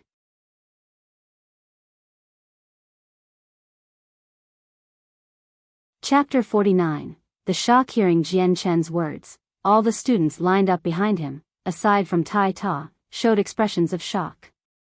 They all gave extremely strange looks at Jian Chen, and quite a few suspected that they had heard him wrong. In their opinion, if you needed to hand over your monster cores, then just hand them over. Why would you bother caring about how large the table being used was? Wasn't this simply asking for trouble? Who is that person? He's really reckless, to even ask the teacher to change tables. He's really an idiot, to dare tell Teacher Steve that the table was too small in front of so many people. The most unfathomable thing is that he wants Teacher Steve to change tables for him. Heavens, for him to confront Teacher Steve about the table being used, does he not know that Teacher Steve is the strictest teacher in all of Kargath Academy? Quite a few people began to point at Jian Chen in discussion, looking at him as if he was an idiot. The inspecting elder's expression changed, as he furrowed his brows and stared severely at Jian Chen. He snorted and then in a low voice said, "What's your name? You even tried to confront a teacher like this. This table was prepared ages ago. It's not something that can be changed just because you said it should be changed." Jian Chen's words not only irritated the inspecting teacher, even a few of the teachers judging from the back could not help but knit their brows as they looked at Jian Chen with displeased expressions. Jian Chen's words were completely disrespectful to them as teachers. Not a single one of the people even considered the fact that Jian Chen had requested for change in tables because the current table had no way of fitting all the monster cores inside his space belt. Of course, there were some teachers who were exceptions. Their demeanors were still very calm. Their faces only showed a light trace of a smile. These few were the ones who watched Jian Chen and Tai Ta viciously kill a group of blue wolf kings. At this time behind them, a beautiful girl with a pair of bright eyes stared suspiciously at Jian Chen's figure, frowning in deep thought and whispering softly, "Strange. Why do I feel that his shadow is a little familiar? Maybe I've met him somewhere." The girl's eyebrows furrowed as she thought hard. Suddenly, her eyes flashed, and a familiar figure appeared in her mind. The next moment, her eyes exposed a look of surprise accompanied by a magical color. She unconsciously shouted, "Changyang Xiang Tian, he is Changyang Xiang Tian." The girl's voice was not concealed at all, so many people heard her. The moment everyone heard the name Changyang Xiang Tian, their faces started to change as the students who had been recklessly hurling insults Changyang Xiang Tian started to shut their mouths like obedient children. Changyang Xiang Tian was a name that was prominent throughout Kargath Academy and was practically heard of by everyone. However, not many people had actually seen what he looked like, most of who did were freshmen. Jian Chen's face was rendered indistinctive with all of the mud and grime that left very little of his face unblemished. His clothes were also extremely tattered to the point of him looking like a beggar. With his current state of appearance, no one would be able to recognize him even when he was lined up in front of everyone. After hearing Changyang Xiang Tian's name, the teacher in charge of inspecting the monster cores went blank as he gave a closer look. Apparently, Changyang Xiang Tian was a name even the teacher was familiar with. However, that didn't mean that Jian Chen had the proper authority to be able to command him to bring a new table. The teacher's mouth dropped open one more time in disbelief before preparing himself to speak again, but at that moment, Biyao from the academy board called out, "Someone bring out a bigger table immediately." There was a smile on his face, instead one of discontent. Instead, he was looking at Jian Chen with anticipation as if he had already guessed the reason why Jian Chen had wanted a bigger table. The vice headmaster Biyao looked as if he was 34 years old. But his prestige within Kargath Academy was exceptionally high, second only to the headmaster himself. When he had spoken, all of the teachers went silent. Aside from a few teachers, the other teachers had not understood what the vice headmaster was trying to say. To think that he had asked for a bigger table even though the original table was more than enough to register a student's monster cores count, there was just simply no use for a bigger table.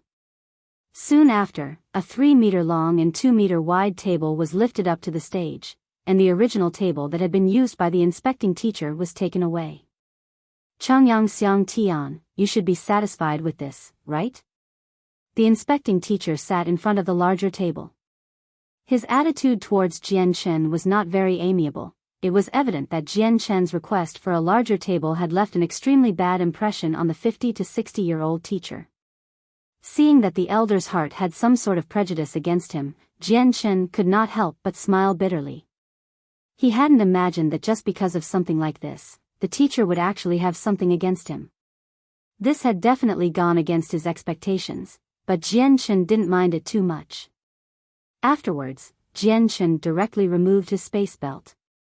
Unlike the other students that had removed the monster cores one by one, he directly grabbed a handful of 10 monster cores and pulled them out, lightly placing them on the table. All of these monster cores were faint white in color, and were about 1 circle larger than the size of an adult's finger. Seeing Jian Chen pull out 10 monster cores at once, although the appraising elder was previously unsatisfied with Jian Chen's earlier actions, he could not help inwardly nodding. However, just as the appraising elder had assumed these were all the monster cores Jian Chen had, Jian Chen's hand once again reached into his space belt, and continued to pull out a great handful of monster cores. Once again, there were 10 of them in his hand. Now there were already 20 monster cores on the table in front. Seeing this, the appraising elder's eyes lit up. He looked at Jian Chen in astonishment and inwardly thought to himself, this Chongyang Xiang Tian's reputation is indeed not undeserved. Although he has not yet reached saint level, he was able to defeat a saint. It seems that he really is quite skilled. Following this, Jian Chen continued to reach into his space belt and once again pulled out a handful of monster cores to gently place onto the table. Dong dong dong, sounds rang out as the hard monster cores came into contact with the wooden table. Seeing Jian Chen once again take out 10 monster cores from his space belt, the expression of the appraising elder had instantly changed. His eyes now reflected complete shock, since by now, Jian Chen had taken out 30 monster cores, 7 more than Mu Tian had. For a student that had not yet reached saint level to have killed 30 Class 1 magical beasts within 3 days inside the forest was undoubtedly a record. Even the elder that had gone around the world and witnessed many things before could not help but be dumbstruck by disbelief. Although these magical beasts had relatively low attack power, it was by no means an easy task for a student only at the peak of the 10th Saint Force layer to kill them. When Jian Chen grabbed 30 monster cores, the teacher evaluating him became astonished, along with the other teachers behind him as they watched this inconceivable sight. Only a few teachers who had inside information on the matter had a smile on their faces while the students lined up behind him had been dumbstruck when he had pulled the 30 monster cores out. But Jian Chen didn't bother to look at the stupefied expressions on the teachers and students around him. While everyone was staring at him, his hands went into his space belt once more and grabbed another bunch of monster cores to put onto the table. When his hand refused to stop, the teachers all looked on with a sluggish expression, as the cycle repeated and he reached into his space belt and grabbed yet another handful. Soon after Jian Chen had placed a couple handsful of monster cores onto the table, the big official table was filled with monster cores. Although they were all Class 1 monster cores, because they came from different species, the cores would not be the same size or shape. Small cores were almost the size of the big toe of a person, and the biggest cores were the size of a small child's fist.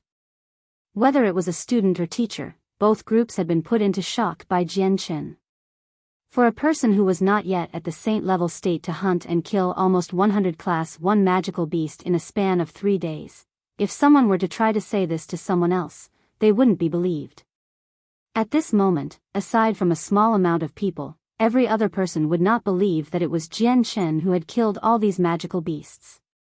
Many people had thought that the huge amount of monster cores were a result of many people helping him collect monster cores or that he had stolen them. The consensus was that he could not have killed all those Class 1 magical beast by himself. Seeing the official table being covered by a little under 100 monster cores from Jian Chen, the teacher in charge of counting them let out a deep breath. Although in his heart he thought that Jian Chen had to have fought many other groups for their monster cores. He had to admire Jian Chen's strength, however. Even when it came to dishonorable acts like thievery, the teachers would not care since this is a common event in the Tianyuan continent. Seeing almost 100 Class 1 monster cores from Jian Chen, the vice headmaster Biyao let loose an incredulous look. He knew in his heart that the reason why the second region had so many less people hunting for monster cores was because they had been robbed by Jian Chen.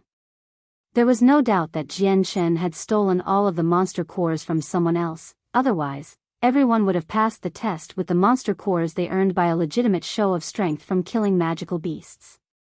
With this recent development, the vice headmaster Biyao was quite emotional today as even his heart shook.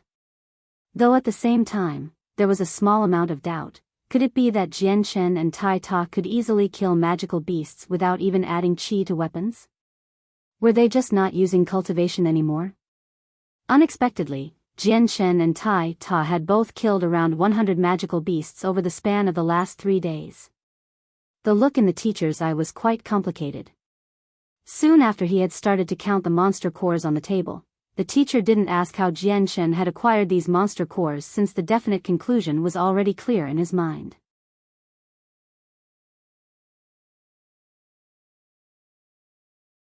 Chapter 50. Over 100 Class 1 monster cores. The monster cores were quickly counted. The elder in charge of the appraisal said, "There is a total of 98 monster cores here. This is your space belt, please return the Academy space belt now." The elder handed Jian Chen an emerald green space belt. This was the space belt that Jian Chen's father, Changyang Ba, had gifted him when he had left the Changyang clan. Jian Chen looked at the Academy space belt in his hands for a bit, and after some hesitation said, "Teacher, for the time being, please take care of my belt here. After this evaluation ends, I will return the Academy space belt." Hearing this, the elder knit his brows, and asked in confusion, "What?" Perhaps it was because Jian Chen alone had gained nearly 100 monster cores, but the elder's attitude towards Jian Chen had clearly changed. "Teacher, I still have Class 2 monster cores in my space belt, so I still need to take part in the Class 2 monster cores evaluation later," Jian Chen plainly said. Right now, the evaluation was only being held for Class 1 monster cores. The evaluation for Class 2 monster cores wouldn't begin until after this one finished. Is that so? You still have Class 2 monster cores?" Hearing this, the elder had disbelief written on his face, and he looked at Jian Chen with suspicion. It wasn't only the elder, the other teachers sitting on the platform were currently looking at Jian Chen with identical expressions. Jian Chen nodded, "Yes, teacher." Hearing this, the elder let out a deep breath. His gaze towards Jian Chen grew solemn. Only now did he realize that he had really underestimated the rumors that had been going around about Changyang Xiang Tian. However, he didn't bother wasting his breath on this matter, and waved his hand, "All right, store away these monster cores. You can continue to attend the second round of evaluations." Afterwards, Jian Chen placed the 100 or so monster cores back into his space belt and left the platform. However now, both the teachers on the platform and the students surrounding him looked at Jian Chen with completely different expressions. Their gazes were complicated, mixed with jealousy, envy, and even some with disdain. After walking off the platform, Jian Chen didn't rejoin the crowd. Instead, he walked up to the people waiting for the Class 2 monster cores evaluation that were currently lined up in wait. All the students awaiting evaluation had already reached Saint level, and aside from Changyang Hu's group, all of them looked at Jian Chen with expressions of shock and doubts as he walked up to them. They hadn't even met Jian Chen in the third region, and it was obvious that they found it extremely abnormal for a person not yet a saint to be able to show off Class 2 monster cores. They really found it extremely hard to believe that Jian Chen had actually entered the third region and killed Class 2 magical beasts. In addition, he had at least managed to gain 2 Class 2 monster cores. Lined up behind Jian Chen was Tai Ta. After Jian Chen walked off, Tai Ta also arrived in front of the appraising elder. At this point, Tai Ta, being the Kargath Academy's headmaster's apprentice, was no longer a secret. All the teachers recognized him. When Tai Ta walked up, the appraising elder could not help but smile as he said, "Tai Ta, I wonder what your profits were like this time?" Tai Ta laughed, but did not say anything in reply. Just as Jian Shen had done, he reached his hand into his space belt and directly pulled out a large handful of monster cores, before lightly placing them on the table. Tai Ta's fists were slightly larger than Jian Shen's, so each one held 14 to 15 monster cores every time. Seeing the 14 to 15 monster cores on the table, the appraising elder began to smile, as he inwardly thought to himself, as expected of the person that the headmaster has his eye on. Although he has the heart and body of a tiger and seemed to lack shrewdness, his talent really cannot help but make one sigh in admiration. After taking out 14 to 15 monster cores, Tai Ta's movements didn't stop at all. He once again reached into his space belt to pull out a fistful of monster cores.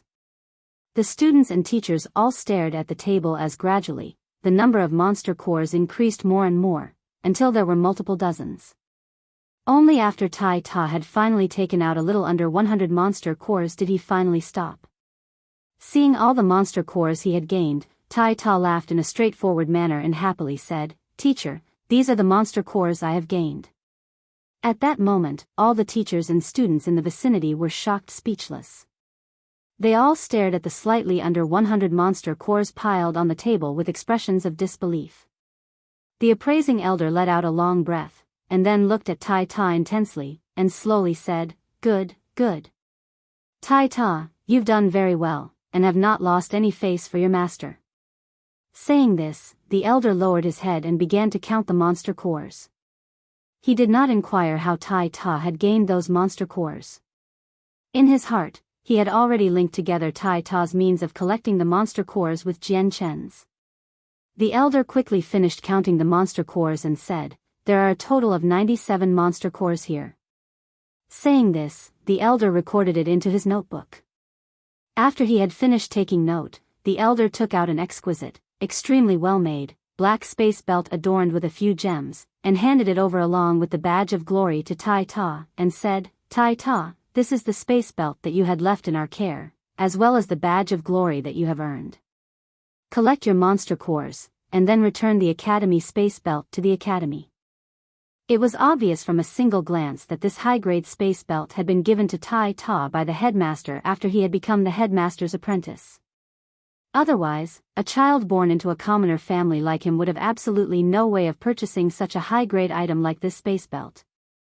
Although these types of space belts were not uncommon in Tianyun continent, it was not something that ordinary people could own. Tai Ta's gaze was locked onto the black space belt for a while, before he shook his head and said, "Teacher, I would like to keep this space belt under your care. I still have Class 2 monster cores." "What? You also have Class 2 monster cores?" Hearing this, the appraising elder looked at him with an extremely shocked expression, with a hint of disbelief hidden as well. Hearing Tai Ta's words, the other teachers that were sitting on the platform exchanged glances of disbelief with each other. They hadn't imagined that after Jian Shen, there would be another student not yet at Saint level that had managed to gain Class 2 monster cores. That appraising elder hesitated for a bit before replying, "Tai Ta, did you go to the third region?" Although the elder's question was overstepping his responsibilities, he could not ignore the strong feelings of curiosity in his heart. Even though he had already guessed the answer, he would definitely not dare to believe it unless Tai Ta confirmed the situation. Tai Ta nodded, and spoke in a muffled voice, "Yes, I went to the third region." The appraising elder continued to ask, "Did you gain your Class 2 monster cores from killing magical beasts?" Despite the fact he was far overstepping his boundaries, nobody tried to stop him, since it was not only the elder that was extremely curious to know the answer. Even all of the teachers on the platform felt the same way, and they wanted a clear-cut confirmation. A portion of it was gained from Changyang Xiang Tian and I killing magical beasts. Tai Ta had no intention of hiding anything, but he only said half of the story. Hearing this, the elder asked in shock and disbelief, "What? You're saying that you and Changyang Xiang Tian killed Class 2 magical beasts?" Tai Ta nodded and replied, "Yes." This answer made all of the teachers on the platform stunned. Many of them couldn't believe what they had just heard, for 2 students not yet saints to have killed Class 2 magical beasts was unprecedented in the history of Kargath Academy.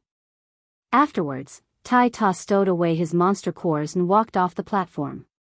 He joined the group of people waiting for Class 2 monster cores evaluations, and stood behind Jian Chen. However, at this point, Tai Ta and Jian Chen had already become the center of everyone's attention, and the people who had failed the task that were currently standing behind them looked at the two with quite a lot of jealousy. There were many of them that had been pathetically running all over the place to escape from the pursuits of Class 1 magical beasts, and they had never imagined that Jian Chen and Tai Ta, who were not at higher levels than them, would manage to not only gain 100 Class 1 monster cores in the second area, but also gain Class 2 monster cores.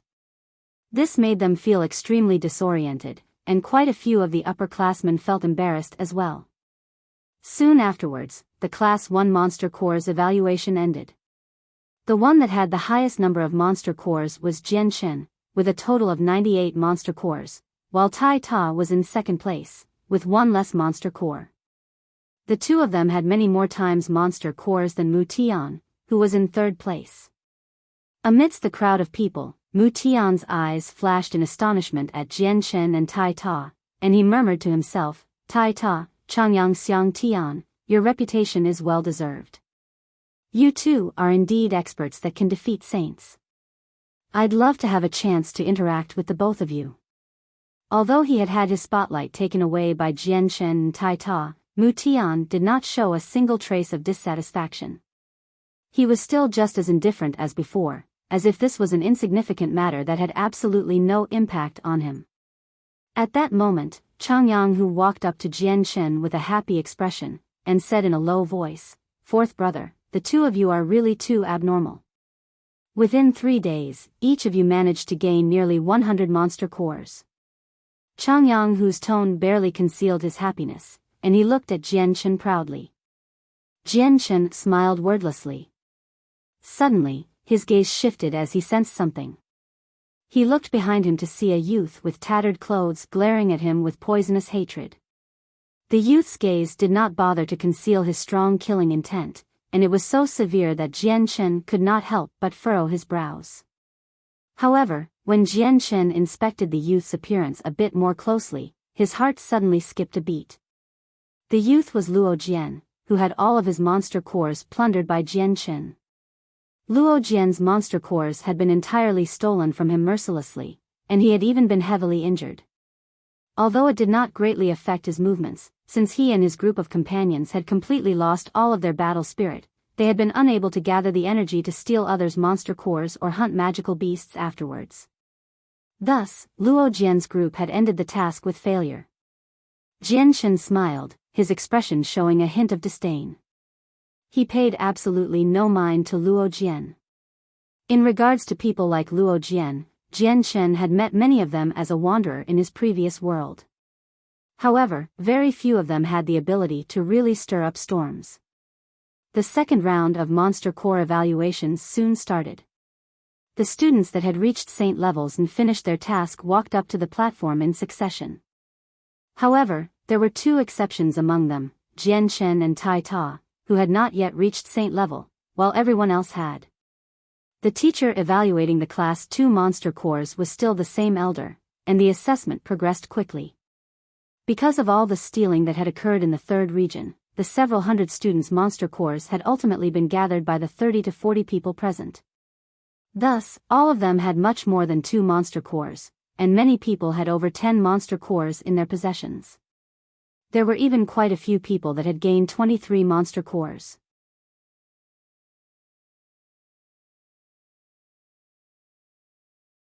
Chapter 51, Class 4 Monster Core, 1. Quickly, over 10 people passed the inspection. At this time, an unusual young man came up.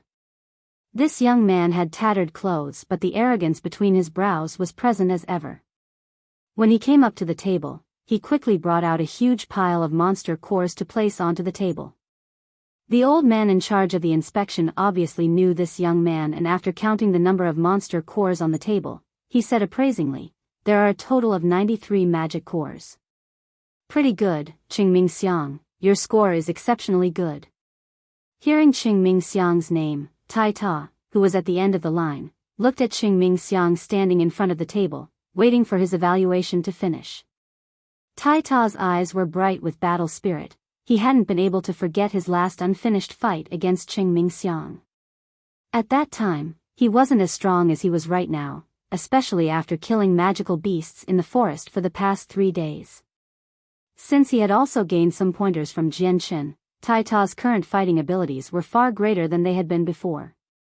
He believed that with his current strength, as well as his newly gained battle experience, he would be able to fully utilize his godly strength in the fight to make up for the difference in saint force between the two of them. There was definitely no way he'd lose to Qing Mingxiang. Although Tai Ta appeared to be thick-headed, he clearly understood that this was not the time to spar against Qing Mingxiang, so he could only angrily glare at Qing Mingxiang's back. Eventually, he managed to suppress his strong desire to fight Qing Mingxiang. Hearing the elder's praise, Qing Mingxiang smiled, and his eyes showed pride and a hint of arrogance behind them.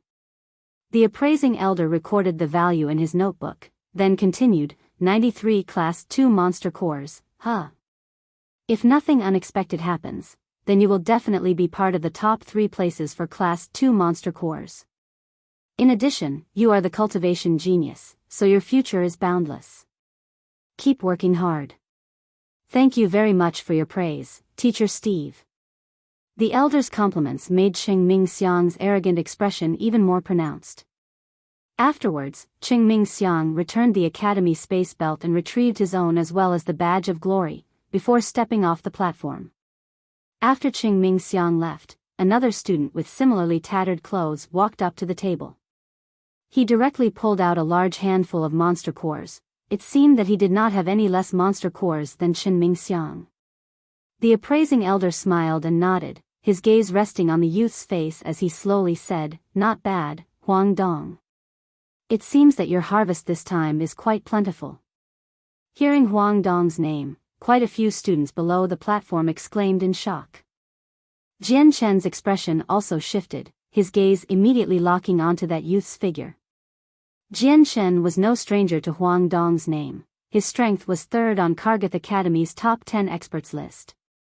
Jian Chen had heard that his power had already reached the peak saint level last year, and he was only one step away from becoming a great saint. In addition, once he successfully broke through, it would signify that he could graduate. Kargath Academy's top 10 experts list referred to the 10 strongest and most formidable students. All of them had already reached peak saint level, and were not far from becoming great saints. Once they broke through, they would leave the top 10 experts circle. In response to the elder's praise, Huang Dong only smiled, and did not reply. Soon, the elder had already finished counting the monster cores on the table. Huang Dong had earned a total of 91 monster cores, 2 less than Qing Mingxiang. Once Huang Dong had left the platform, more people from the top 10 experts list appeared on the platform. Almost all of them had numerous monster cores, and the first-ranked student on the top 10 experts list, Bogatti, had a total of 103 monster cores. However, among these top 10 experts, only 4 of them had completed the task. The other 6 had all been eliminated. They had encountered people of the same level as they were, but had lost to the opposite party due to a difference in numbers. Thus, their monster cores had been plundered. Very quickly, all the people on the top 10 experts lists had already left the platform. The people remaining were all extremely well known. At this point, the one who had displayed the highest number of monster cores so far was the first ranked on the top 10 experts list, Bogatti, with a total of 103 monster cores. The person in second place was the 5th ranked, one of the top 10 experts list, Jing Mingyu. She was also the sole female on the top 10 experts list. She had earned a total of 101 monster cores, 2 less than Bogatti had. The person in third place was Qing Mingxiang, with a total of 93 monster cores. Although he was not on the list of top 10 experts, his power had already reached the upper saint levels, and he was also a higher-ranked elite at Kargath Academy. His abilities were not much lower than the people in the list of top 10 experts, and at Kargath Academy, he had acclaimed the title of the cultivation genius. His cultivation speed was much higher than most people's, and his abilities in battle couldn't be underestimated either. After the three of them had left, all the people had already determined the top 3 winners, because the only people left in line were people who were not well known in Kargath Academy. Their powers were all only primary or mid-saint levels, and there was, naturally, no way they could compare to the other 3. Changyang, whose group of 4 had managed to pillage quite a few monster cores thanks to being with Jian Chen. Although the 4 of them had equally split half the cores, each one of them had still managed to get 30 to 40 of them. Even though this did not count as that plentiful of an amount, based on their strengths, this number was already quite good. After all, they were only primary level saints. Very soon, all the saints had already finished their evaluations. Although there were people who had quite a few monster cores, none of them had more than the 3rd place holder. Right now, the only 2 people remaining were Tai Ta and Jian Chen. Currently, both the teachers on the platform and the students below it had their gazes locked onto Jian Chen and Tai Ta. The 2 of them weren't saints yet, but they had reached the level at which they could kill Class 2 magical beasts. This made quite a few people feel intense jealousy and emotions of turmoil. At that moment, everyone was trying to guess how many monster cores were on these 2, who hadn't condensed saint weapons yet. Of course, nobody dared to use the other upperclassmen as a basis for Jian Chen's and Tai Ta's earnings. They all guessed that the 2 of them wouldn't have that many Class 2 monster cores on them. Jian Chen walked up to the appraising elder and removed his space belt. At this moment, the elder was looking at Jian Chen with an expression of praise. The previous prejudices he originally had towards Jian Chen had now completely disappeared. Although he was sure that Jian Chen and Tai Ta would definitely not have more than 10 Class 2 monster cores in their possessions, just the fact that the 2 of them had entered the 3rd region and slayed Class 2 magical beasts without being a saint was already something that the elder had to have a whole new level of respect for. After all, this was the first time non-saints had ever been able to kill Class 2 magical beasts in the history of Kargath Academy. At that moment, the listless teachers sitting on the platform could not help but get excited. One by one, they turned their gaze towards Jian Chen. Jian Chen calmly swept his gaze across the surrounding teachers. When he confirmed that the teachers were staring at him with eyes that were bright with anticipation, his previous indifferent expression could not help a subtle smile. He directly reached into his space belt and removed a handful of Class 2 monster cores and placed them on the table. There seemed to be around 10 of them. After seeing Jian Chen take out the 10 Class 2 monster cores, many of the teachers on the platform had expressions of shock and disbelief. It was very obvious that this number had surpassed most of their expectations. After all, in terms of strength, the difference between Class 2 magical beasts and Class 1 magical beasts was extremely great. Based on their original assumptions, it would have been quite amazing if Jian Chen only had 3 to 4 Class 2 monster cores. However, they hadn't imagined that he would actually have 10 of them. Following this, without waiting for the others' minds to form any more thoughts, Jian Chen once again withdrew a fistful of Class 2 monster cores from his space belt. Currently, the number of Class 2 monster cores on the table had already reached over a dozen in number. This amount was already equal to the number of cores that some of the Saint students had gained the past 3 days. Witnessing this scene, all the teachers on the platform showed incredulous expressions. Even the appraising elder could not help but be shocked speechless at the dozens of monster cores that Jian Chen had pulled out. Although there were only a few dozen Class 2 monster cores, this still made the teachers' emotions surge even more than when Jian Chen had pulled out around 100 Class 1 monster cores in a single breath. After all, these Class 2 monster cores had been pulled out by a person that hadn't reached saint level yet. At that moment, all the teachers suddenly realized that if those dozens of monster cores had been earned by Jian Chen personally killing Class 2 magical beasts, then his future achievements would be.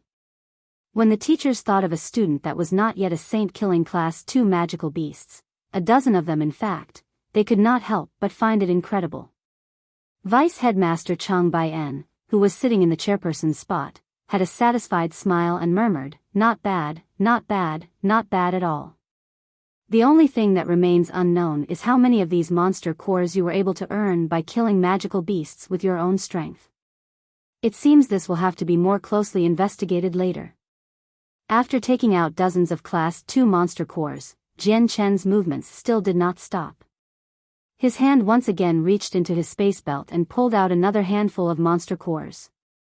Afterwards, Jian Chen's movements continued to repeat, and under all the incredulous teacher's shocked gazes, he continued to pull out various sized Class 2 monster cores, until the whole table was completely covered. Seeing the table full of Class 2 monster cores, all the teachers on the platform were stuck in a daze. Even the students below the platform that could see what was going on at the table had expressions of disbelief, as if they had just witnessed an unfathomable scene. The appraising elder inhaled deeply, and tried to quell his emotions of shock as well as he could to calm himself down. The monster cores on the table were ones that he had never in his lifetime seen before, and he had seen many more higher-level monster cores before. Yet these Class 2 monster cores could not be described through ordinary means. The appraising elder looked intensely at Jian Chen before lowering his head to count the monster cores. Soon, the assessment had finished. However, the elder had a shocked expression of disbelief on his face, as his emotions that had just calmed down now began to surge uncontrollably once more. He sat in front of the table in a daze, unable to open his mouth and report the number of monster cores. A few breaths later, the vice headmaster Chang Bai-en, sitting in the chairperson's position, could finally no longer wait any longer, and said, "Steve, hurry up and report the number of monster cores." Vice headmaster Bai-en's tone trembled slightly with excitement, although his expression was extremely calm. Hearing the vice headmaster's words, the appraising elder took a deep breath, before declaring, "Changyang Xiang Tian, number of Class 2 monster cores gained, 118.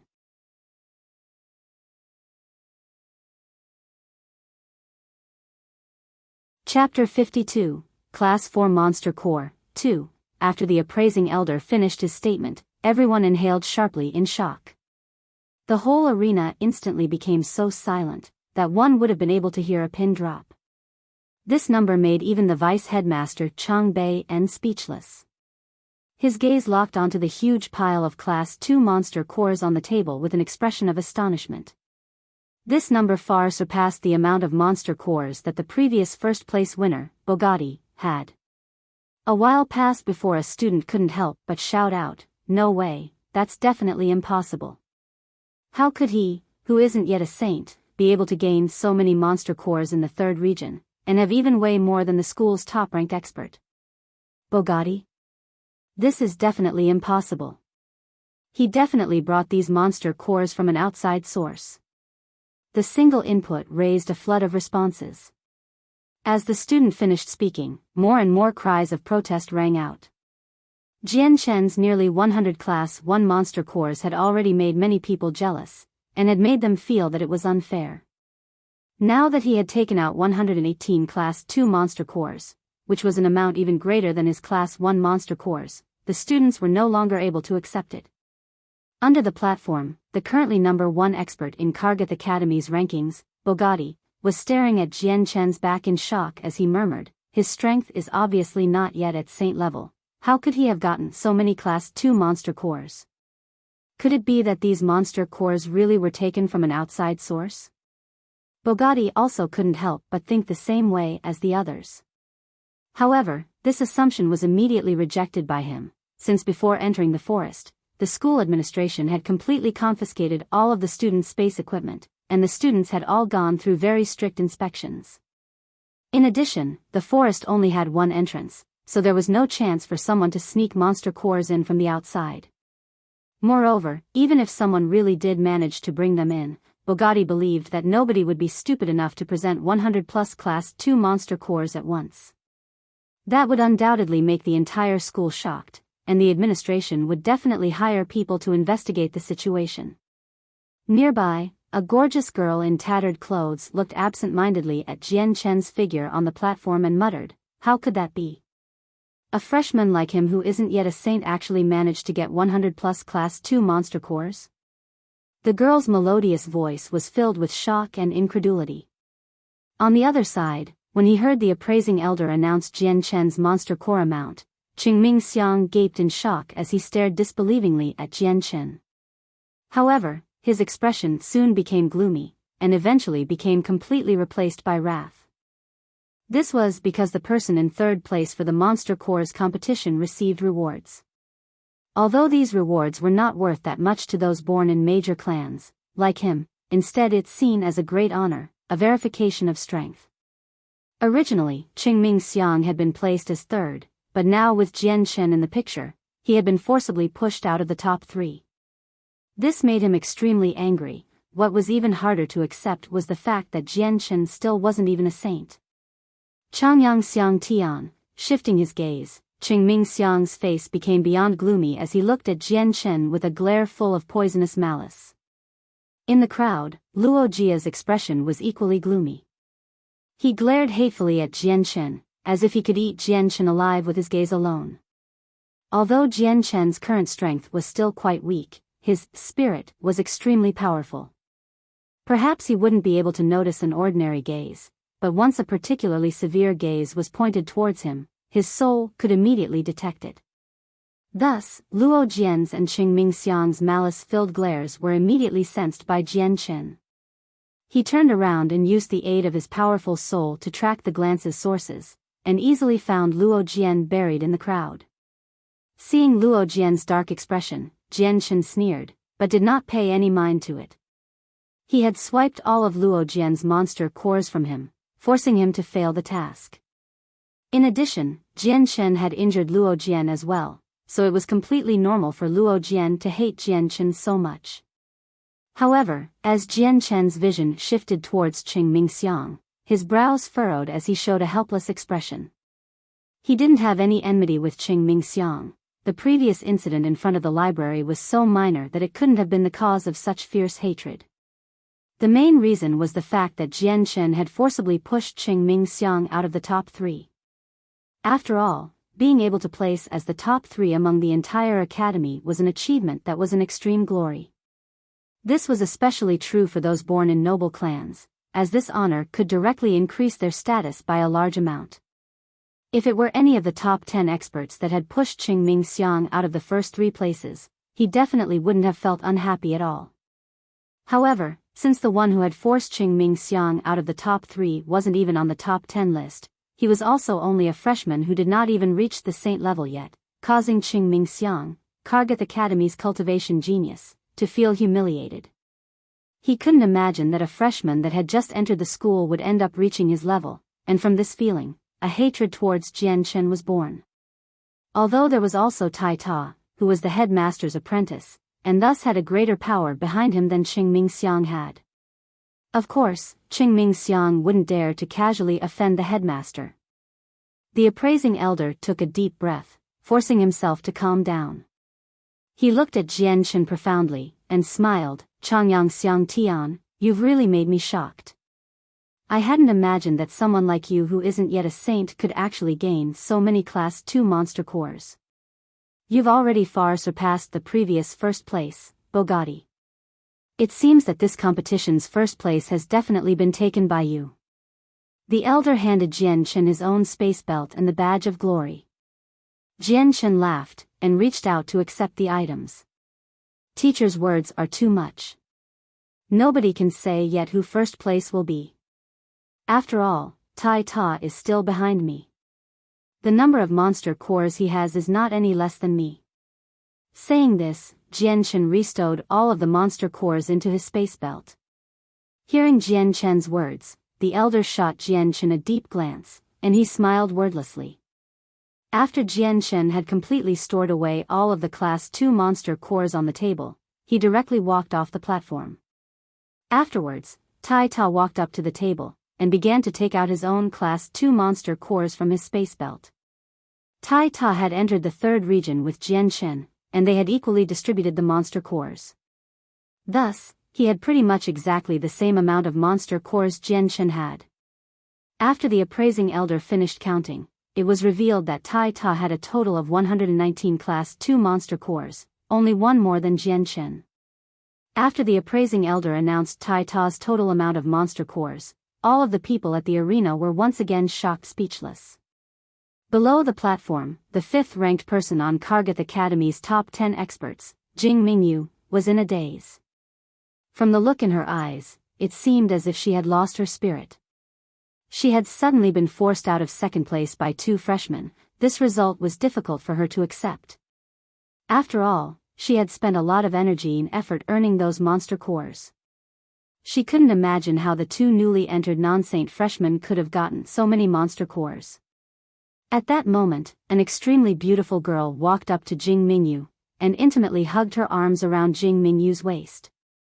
Laughing, she said, "Sister Jing, you hadn't imagined that you would have been forced down from second place by two new freshmen, right?" Jing Mingyu sighed, and bitterly smiled. "It's really unfathomable. Those two freshmen haven't even reached saint level, and yet they were able to gain so many monster cores. The two of them even forced Kargath Academy's #1 expert, Bogati, down to third place.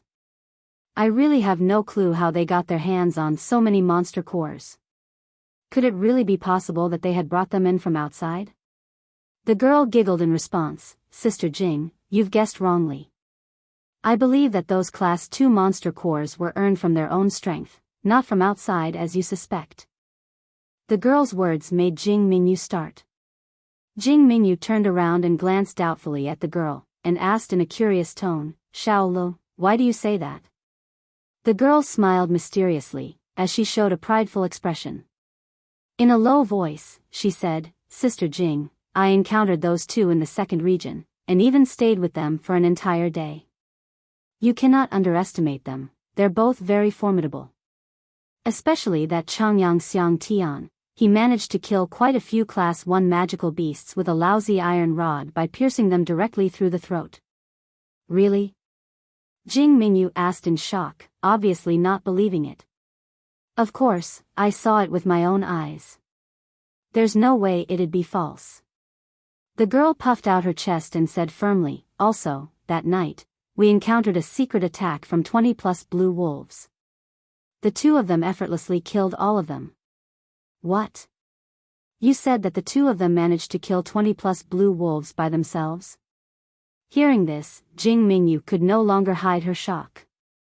Although she was already a high-level saint, she would still flee if she faced 20+ Class 1 magical beasts, let alone kill them. The girl vigorously nodded and said, "That's right, Sister Jing. I personally witnessed it. Although Changyang Xiang Tian and Tai Ta haven't condensed their saint weapons, their strength is definitely not any weaker than a saint's. That's why I can promise that the monster cores in their hands are definitely not brought in from the outside." Hearing this, Jing Mingyu lowered her head and thought it over seriously. Despite the fact that Jian Chen and Tai Ta had forced her out of the top 3 places, she didn't show a trace of dissatisfaction in her expression. From this alone, it could be seen that Jing Mingyu was not a narrow-minded person. After the evaluation had finished, the awards ceremony began. This time, the event's top 3 places for both Class 1 monster cores and Class 2 monster cores would receive the same rewards. The first place reward was a Class 4 monster core and a Medal of Honor completely made from purple coins. Both second place and third place rewards included one Class 3 monster core, and a Medal of Honor made from gold coins. These medals weren't worth much money, but what they represented was of extraordinary significance. Thus, even the nobles that had powerful backgrounds couldn't keep their eyes from reddening at those medals of honor. Jian Chen and Tai Ta had taken the first 2 places for both Class 1 monster cores and Class 2 monster cores, and thus earned twice the amount of rewards. Third place for Class 1 monster cores was still Mu Tian, and third place for Class 2 monster cores was Kargath Academy's #1 expert, Bogati. After the award ceremony had finished, Jian Chen could not help but smile excitedly at the surging, pure power in the Class 4 monster core he held in his hand. With the Class 4 monster core, as well as the 200+ monster cores in his space belt, he had enough to last him for a long time. Based on Jian Chen's calculations, he wouldn't have to worry about not having monster cores to use for at least a year. You're tuning in to the Biyao's Wuxia Chronicles YouTube channel. Don't forget to subscribe and join us on this journey to catch the most captivating stories.